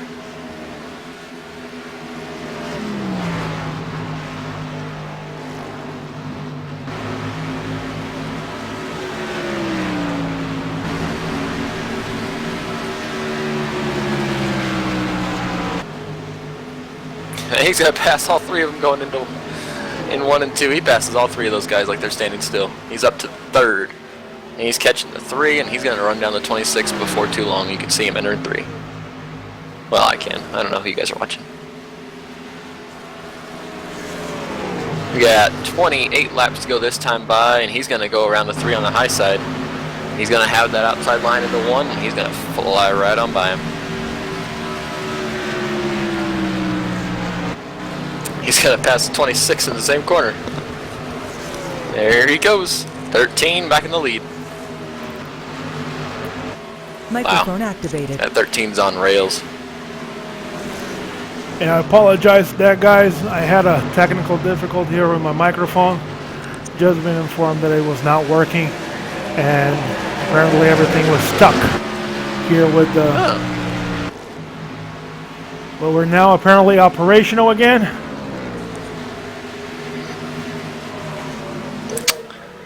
Luis, we've seen a big change of green flag pit stops. Brian Wilderson was the first to pit, or most recent to pit in. He pitted in on lap 98. So he's got 42 laps from when he pitted to come in, or to the finish. You think he can make it on fuel? Well, the fuel window is around 50, between 45 and 50. So he can make it on fuel depending on how this race goes. Problem's going to be tires. This is true. But also, while you're gone, just to catch you up a little bit, I don't know if you saw 21 and the 2, they both got into the wall together. So Trevor McManus was having a pretty good run. He's now fallen back 2 laps down in his 30th spot. Andrew Ackman's right behind him in 31st. Yeah, I believe we were still broadcasting. I apologize for that. I was just not sure what we were showing because everything that I had here unfortunately got into a hold. I tried to work through without cutting the broadcast. I'm pretty sure we were still showing something. But from what I can tell, we showed a lot of Nathan Miller, the number 40. So for all of your Nathan Miller fans, good for you, good for him. There you go. So, little treat out of our, brought to you by IRTVO and iRacing. So, the combination of machines. Yay for iRacing. Oh, it's a good thing that iRacing is coming with the new build tomorrow. So hopefully, a lot of the bugs that we've seen and that we experienced with these programs, they're not going to continue, so hopefully everything's going to work out fine for our next broadcast next week. Yeah. Or the weeks to come. So. Yes, for all series, because not just ARAM, but with our partners, Max Speed TV and Scotty B Yeah Scotty B Yeah Broadcasting. We all like to see good product put out there, so it'll be good to see a change with the new build, and hopefully it'll bring some good changes finally to iRacing that's been needed these past few weeks. All right, from what I can tell here, and if your notes are different, Jeremy, let me know. We have Brian Wilderson, the number 13, his sitting, leading the race up until this point. Sitting second, we have the number 12, Rob Burns. He's running around 6 seconds behind. He has Nathan Miller, apparently our top broadcasting car tonight, sitting third, making his way, trying to pass on the bottom. There he goes. So Nathan now coming back to second place. Running fourth, about 13 seconds behind Brian. We have the number 14 of Nicole Johnson. And in fifth, the 02 of Craig Sykes. He went by Jack Griffey, who's now in sixth. So the 02 of Craig Sykes making his way through the field back from that initial EOL that he had in the beginning of the race, sitting now in 5th as our ticker just updated, and he's now showing in the 5th position. All right. And it looks like Nathan Miller, he's running a little bit faster lap times than Brian Wilderson, who's leading this race. Don't know if it's going to be, he's clicking them off. Let's see what this lap is. Yeah, he's about a 1/10 and a half faster than Brian Wilderson, so he's got 6.3 seconds to make up. I don't know if he can do it. He's got 2 lap fresher tires, so we'll see if he can get back up there. Yeah, 20 laps to go, 6 seconds between first and second. It all is going to come down to tire management. So if Nathan can find a way to save his tires and still take a little bit of that difference, maybe he can make it. Another guy that thought his way all the way from the back is the 87 of Anthony. He's now sitting in 6th. He had that close contact with Justin Bland, had damage to the outside of his right front, but he now sits in 6th, found his way through the field, and he's being followed by the 24 of Joshua Wallace, who we said earlier was sitting in the back of the pack in the initial part of the race, now running 7th, very strong race for the 24. Matthew George, the number 50, he ran up front around the top 10 all night, so he's now sitting 8th, and he's catching both Joshua and Anthony. This is our 6th and 7th place right now. Okay, we have another black flag handed out to John Caudill. He entered pit road, I guess in driver's racing, or driver's meeting. They said entering pit road, you're going to do it in between 3 and 4 on the apron. And John kind of ran how they do it in NASCAR, and he was slowing down on the very, very low side of 3 and 4. Exiting 4, he came onto pit road, which caused the car behind him to hit him, spinning him onto pit road, and they black flagged the 07 for not entering the pit road on 3 and 4. Yeah, we're showing his car going through the pits right now, so had to pay that run through the pits. Jeremy, Brian Wilderson, last lap 32.530. Nathan Miller, last lap 32.326. The difference is now 4.4. And what did I say 3-4 laps ago? 6.3. Exactly. So he's coming. As long as he can keep them tires good, he's coming. He got a 1.5 seconds in 3 laps. If that trend continues, maybe we're going to see a very close battle with 2 to 3 to go. Now, is Brian Wilderson saving a little bit so that when he gets there, he has a little bit to run away with? We'll see. We'll see. That's always a possibility.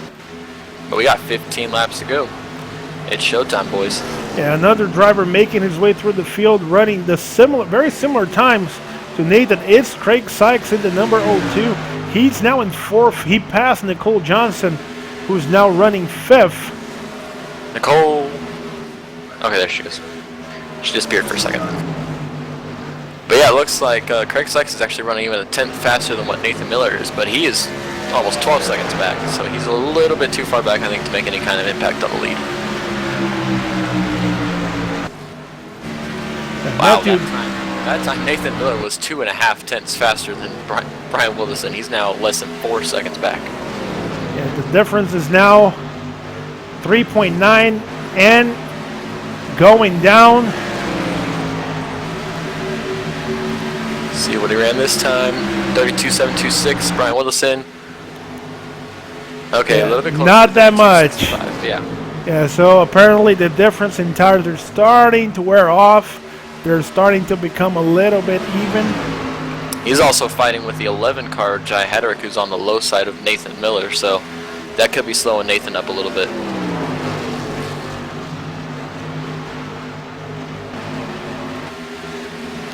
As Craig Sykes makes his way, now he sits in 3rd ahead of Rob Burns. Well, we said that Nathan was running together with Jai Hedrick, But Brian Wilson is running side by side with Scott Hensinger in the 52.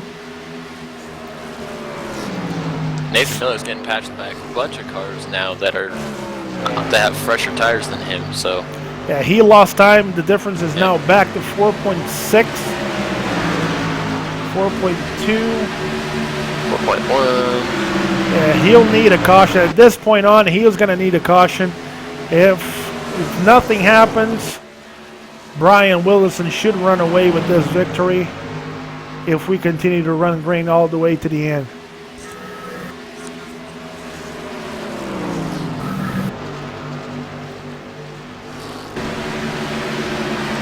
One driver that we haven't spoke his name yet so far, and he's now cracking the top 10. He's ahead of AJ Scarborough. Is the number 6-6 of Pat Richey, who ran probably up until this point the toughest race of the year with the craziest pit strategy we've seen so far in the Daytona 500, trying to win the race with a fuel management run. Couldn't make it all the way to the end. Now cracking the top 10 here at the Xfinity Series. Another good run for him. He was not feeling well during the week. He was not even sure that he was going to be able to make it. So it's good to see him in the car tonight, having a pretty good race, cracking the top 10. Trying to hold AJ, who's trying to come back from that different strategy, trying to come back into the top 10. AJ did just crack the top 10, so he's now up into the 10th. Oh, now back to the 11th spot. Showed a couple guys that just keep glitching out. So, apologize about that. But yeah, they're now side by side. I think AJ is going to make his way through the bottom here. I think he has a little bit fresher tires.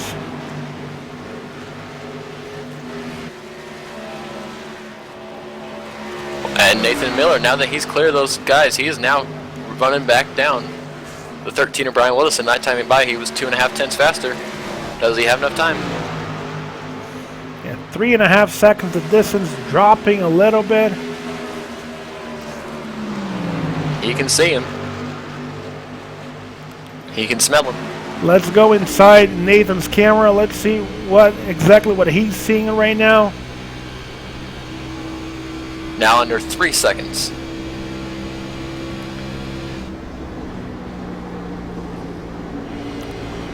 Yeah, he has 4, 5, 6 cars in front of him. That very first car that you can see all the way to the back, now making his way into 3 and 4, that's Brian Wilderson. So if this group in front of him can actually push the pace and forces Brian to move out of the way, maybe he has a chance. As the difference at the line's around 2.6, still dropping. He was now 4 tenths faster. Wow, yeah. 32.89 to a 33.22. Brian's running right behind another car. Now that the pack is catching him, and that's going to slow him down. I think we're going to see a big time difference here in turn 3.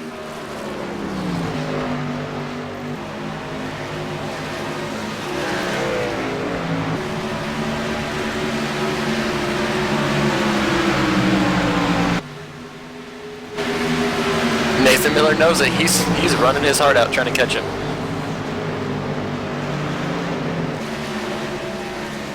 And here they come, that big pack running behind Brian. Let's see if they're going to try to make their way around him. If they pinch him to the outside, force him to take his foot out of the gas, or even worse, if something happens and they collect him. Oh boy, please don't let that happen. Not with 4 laps to go. We're coming 4 laps to go this time by. And here they come on the bottom. Hopefully everybody's going to be able to hold their line. Oh, they're going 3 wide with the 15 and the 53. Whew. It's now down to 1.8 seconds. Wow.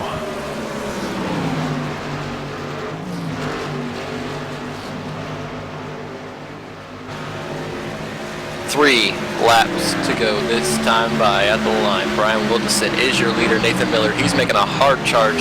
1.4 seconds back now. Yeah, can Nathan Miller pull the Brad Keselowski and steal the win from Brian Wilderson? Just to remind everybody at home, if we have a caution right now, the race ends the way it is. We don't have green-white checkers here at iRacing at ECR. So if the race ends right now, Brian Wilderson is going to be our winner.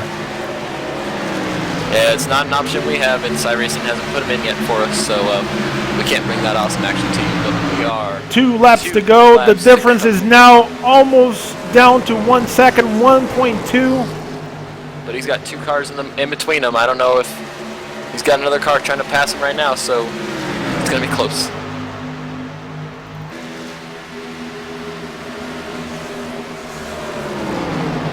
He's going to have to race this 11 car. I don't know if he's going to be able to do it. And we can see Brian now pulling behind Anthony, and the 50. He's in between. The 52 is just running behind. He's going to take advantage of the draft of the 87. The white flag is out. Last lap of the race. The 13 of Brian Wilderson trying to negotiate traffic. Oh. Guys running side by side behind him. Almost a contact. Here they come. Brian Wilderson diving into 3 and 4. I believe he's going to walk away with the victory. Here he comes running out of 4. Brian Wilderson, he's going to hold and he's going to win here in Las Vegas for the ECR Xfinity Series. What a finish, what a race between the 13 of Brian Wilderson, the 40 of Nathan Miller, and Craig Sykes coming home third to close out our top 3. Awesome race to the end. Very interesting final laps. Whew. It was close, Jeremy. It was really, really close. It was close and it was awesome. Be back in half a second. User left your channel. There he is, folks. Brian Wilderson, your winner tonight, the number 13. User joined your channel. That was right. an awesome finish. We're going to go ahead and grab Craig Sykes, our 3rd place finisher. We're going to drag him up onto the booth up here. Channel. Craig Sykes, this is Jeremy Rubin and Luis Salmaso up in the ARAM booth. You got a copy, bud? Yeah, 10-4, man, loud and clear. Yes, sir. Nice 3rd place finish tonight. Talk about the race. I know you finished about 9 seconds behind our leaders, but awesome finish, awesome finish, awesome race. Just to kind of go over what your night was like. Well, I got the BGR Ford up front, qualifying 2nd. Race started pretty good, and I got caught up with the 53, I believe. Came down on my nose, and I got the EOL for bringing the caution out, which sent me to the back. So, yeah, most of the night I was just fighting my way through, trying to get to the front, man. Yeah, Craig, we saw during the race that a lot of guys were complaining that the longer you guys ran, the tighter the car was feeling. Was that your sensation behind the wheel User of this left your 02? channel. Oh, yes, definitely. The big thing here is watching the tyres, man. And when it got near the end of the race, me and my teammates, we all got together and said, you know, if we watch the tyres, we maybe get people short pitting and stuff. And that's what we did. We watched the tyres, and me and Nathan brought this 2nd, 3rd home for BGR, so we're happy about that, man. Then for our brother, well, congratulations again. Awesome race. I'll give you the floor if you want to thank everybody else. Any other words before we move you back up? Once again, congratulations. Awesome 3rd place finish. Ran one hell of a race. Yeah, thank you guys. Yeah, just big shout out to all you guys at ECR and Aaron for broadcasting this. Shout out to all the boys at BGR. I know you're all watching, boys, so thank you very much. And for Craig, awesome race. Thanks, good. Yeah, cheers, boys. User was moved out of your channel. Yeah, that was Craig Sykes, our 3rd place finisher tonight. Awesome race run by him, one of our new rookies to the league. Next, our 2nd place finisher and almost winner, User who was was moved running to your down channel. the 13 car Brian Wilderson at the end, where it was Nathan Miller. Nathan, awesome race, so close there at the end. He had a little bit of lap traffic get in the way, but talk about your night tonight, bud. Hey, first of all, thanks. Thank you to VGR, especially to Josh and Craig for helping me strategize and just stay calm during the race and all that stuff. Yeah, came in. I don't remember where I qualified, 7th maybe. And I'm a huge fan of just taking care of my stuff. So I was trying to kind of ride the high lane there for a while and just save my tires, but didn't want to give up too much track position. And at one point, we went 3 wide, and I nicked the wall off of 2.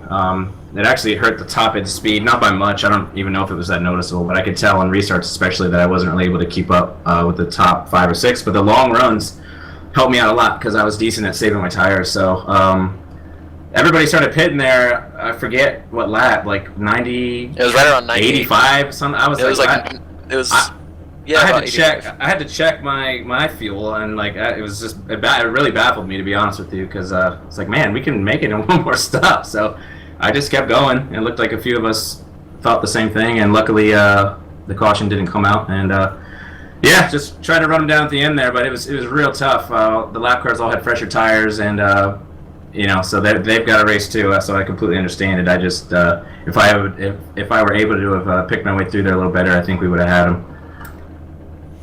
Well, you ran one hell of a race, especially down to the wire. We were here in the broadcast, and you can go back and take a look. We were counting down the laps, counting down the seconds. User left your channel. I was doing the same thing, brother. Yeah, almost making side User bets joined here your to channel. see if you're going to catch him, but it was an awesome race.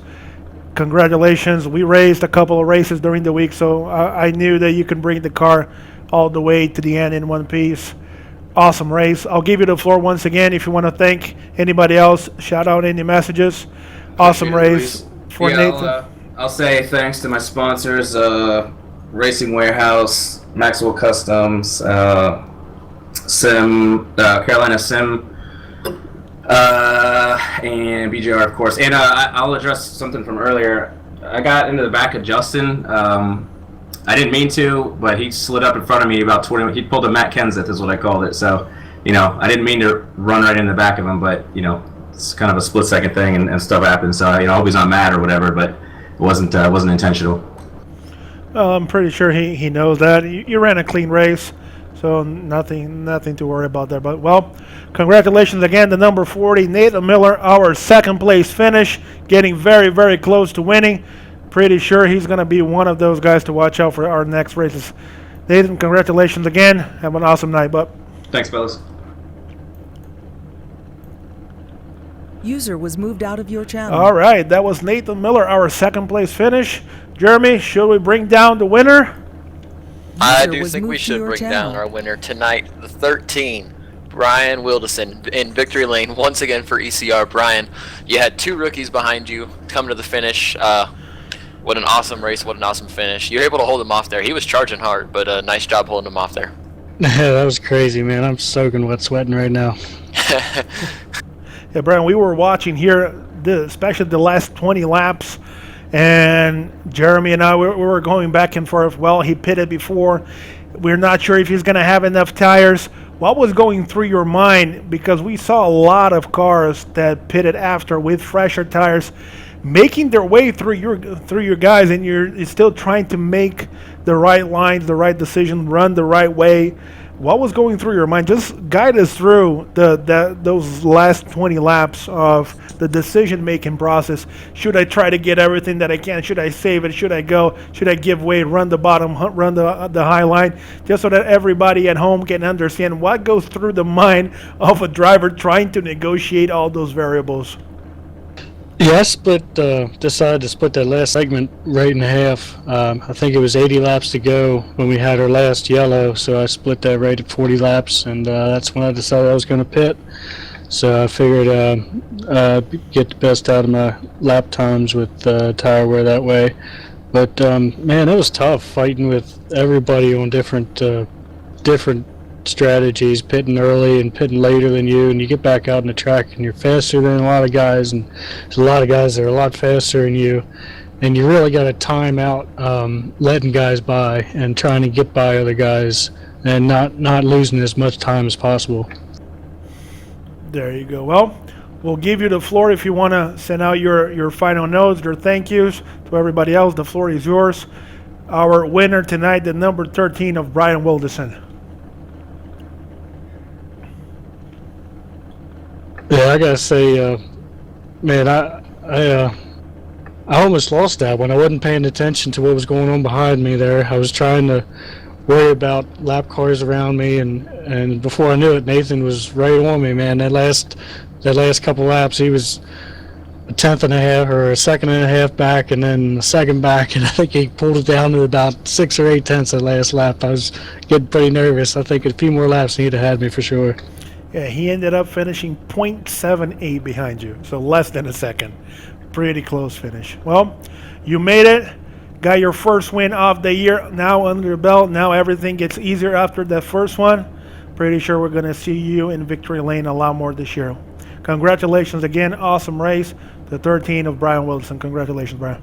Thank you, buddy. User was moved out of your channel. All right. Those were our top 3 finishers. Jeremy, all in all, I think we had one hell of a race tonight. Yes, we sure did. Wow. The beginning of the race, we had a few cautions. Then we ended up with 4 cautions, which for 140 laps, not bad. We ended up, let's see, when was our last caution? It was lap 60? He was, yeah, because 60 was our last caution. Our last restart happened on lap 63. So we went, well, I can't math right now, 80 laps green flag racing. That's awesome. Yeah, around that, because I remember when we were talking about AJ being the first guy to pit under that green flag cycle, and he pitted with around 20 laps.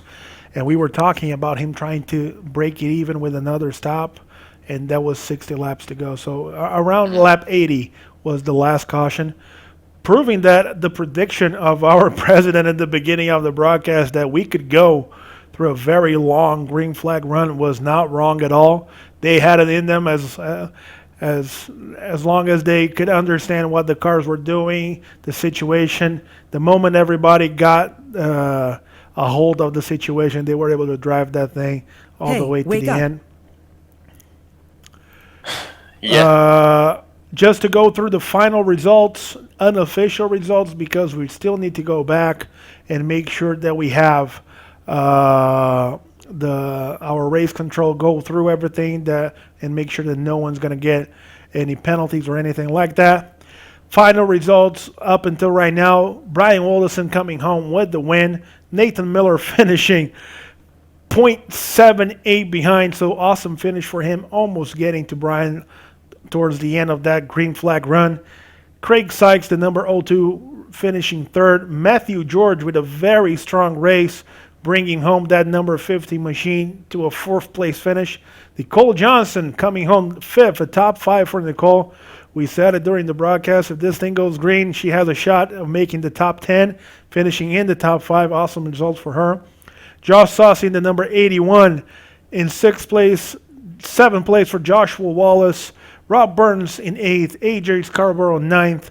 Caleb Sheets running out our top 10. Pat Richey finishing 11th. Brett Board 12. Nick Olson 13. George Munger 14. Chris Steele 15. Merrick Watchhorn, our first guy, 1 lap down in 16. Jai Hadrick in 17. Anthony Titchener 18. Tony DeGennaro 19. Jack Griffey 20th. Josh Sheets 21st. Ron Miller 22nd. Trevor McManus 23rd. Chris Coy 24th. Donnie James 25th. Scott Hunsinger 2 laps down. Very strong race in the beginning. Had problems. Fell down to the 26th positions. Rob Haynes 27th. Mark Vega 28th. Andrew Ackerman 29th.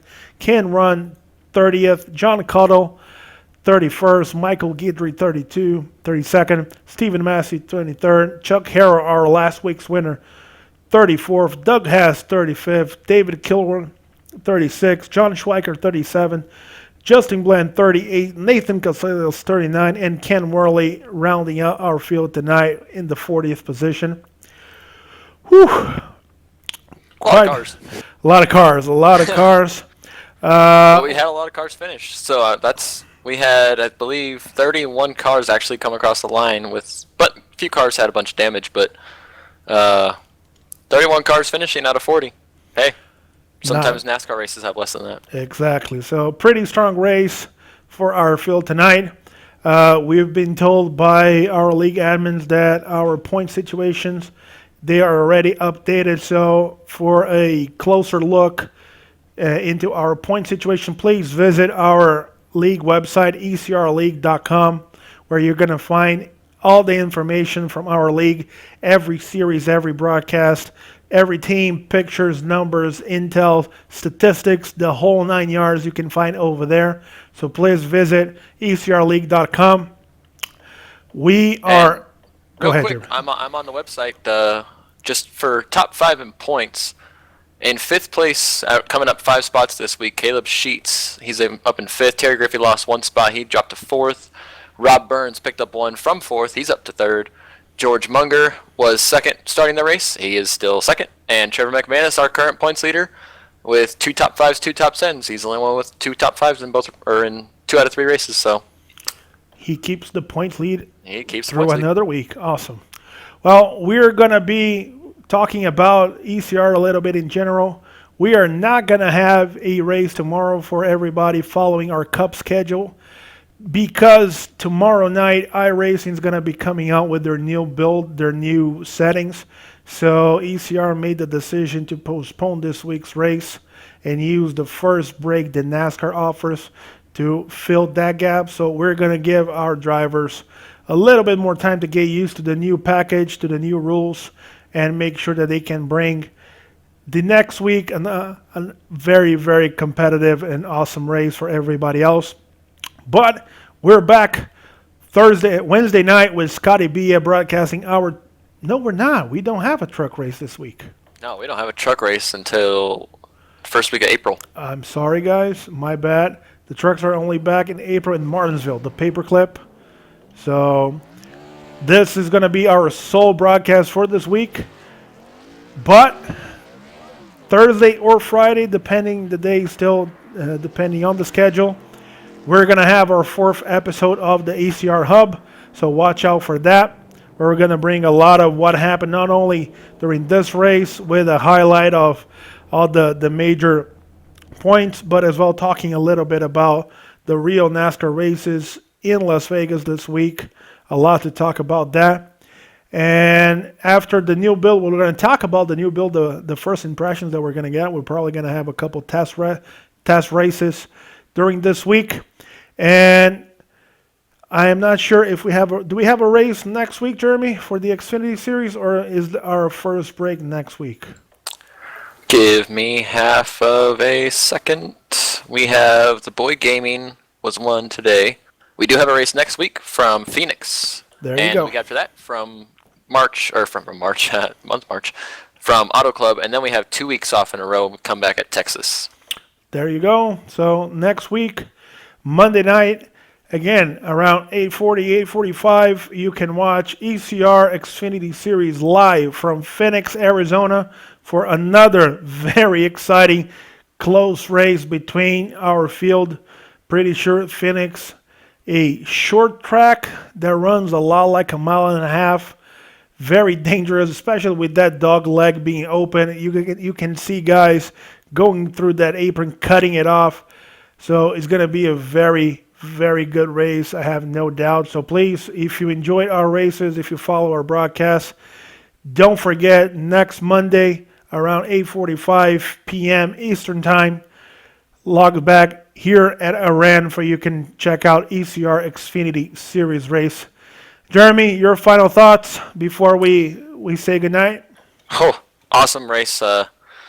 Can't wait for the next one. We're going live next week. Hopefully, I'm getting a new power supply. I'm getting a new graphics card. We're going to make sure that this thing is ready to go. And we're going to have an awesome show for you guys next week. Coming out live from, where did I just say? Phoenix. Coming out live from Phoenix, yeah.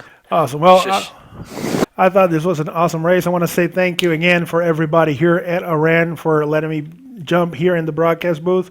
Apologize for a couple of the technical issues we had. Hopefully tomorrow when iRacing comes back with their new build, we're not going to have that problem again. Congratulations to everybody who raced tonight. Awesome race.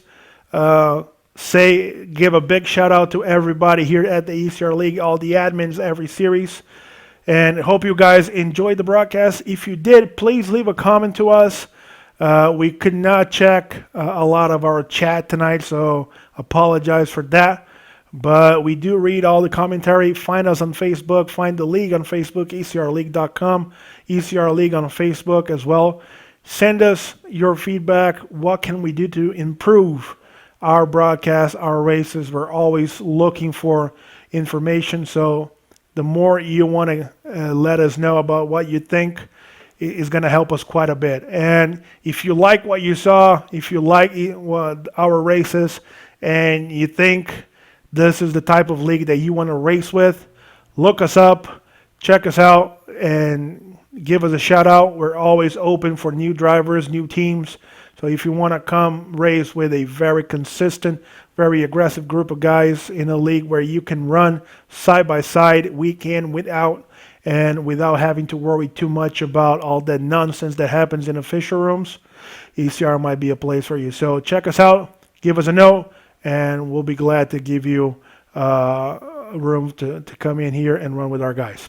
So one quick thing before we close out the night, just want to say something real quick. ECR, we're a family, and this past week, Blake Freeman, one of our drivers, he lost one of his drivers. He owns a truck a towing company, and one of his drivers was hit and killed on side of the road helping a motorist. Just want to send our thoughts out to Blake Freeman, his company, and their family. It's, as I said, ECR is a family. We all stick together, so it's hard seeing one of our guys suffering. I'm pretty sure Blake, he took this week out and his week off to deal with that. Pretty sure he's going to come back.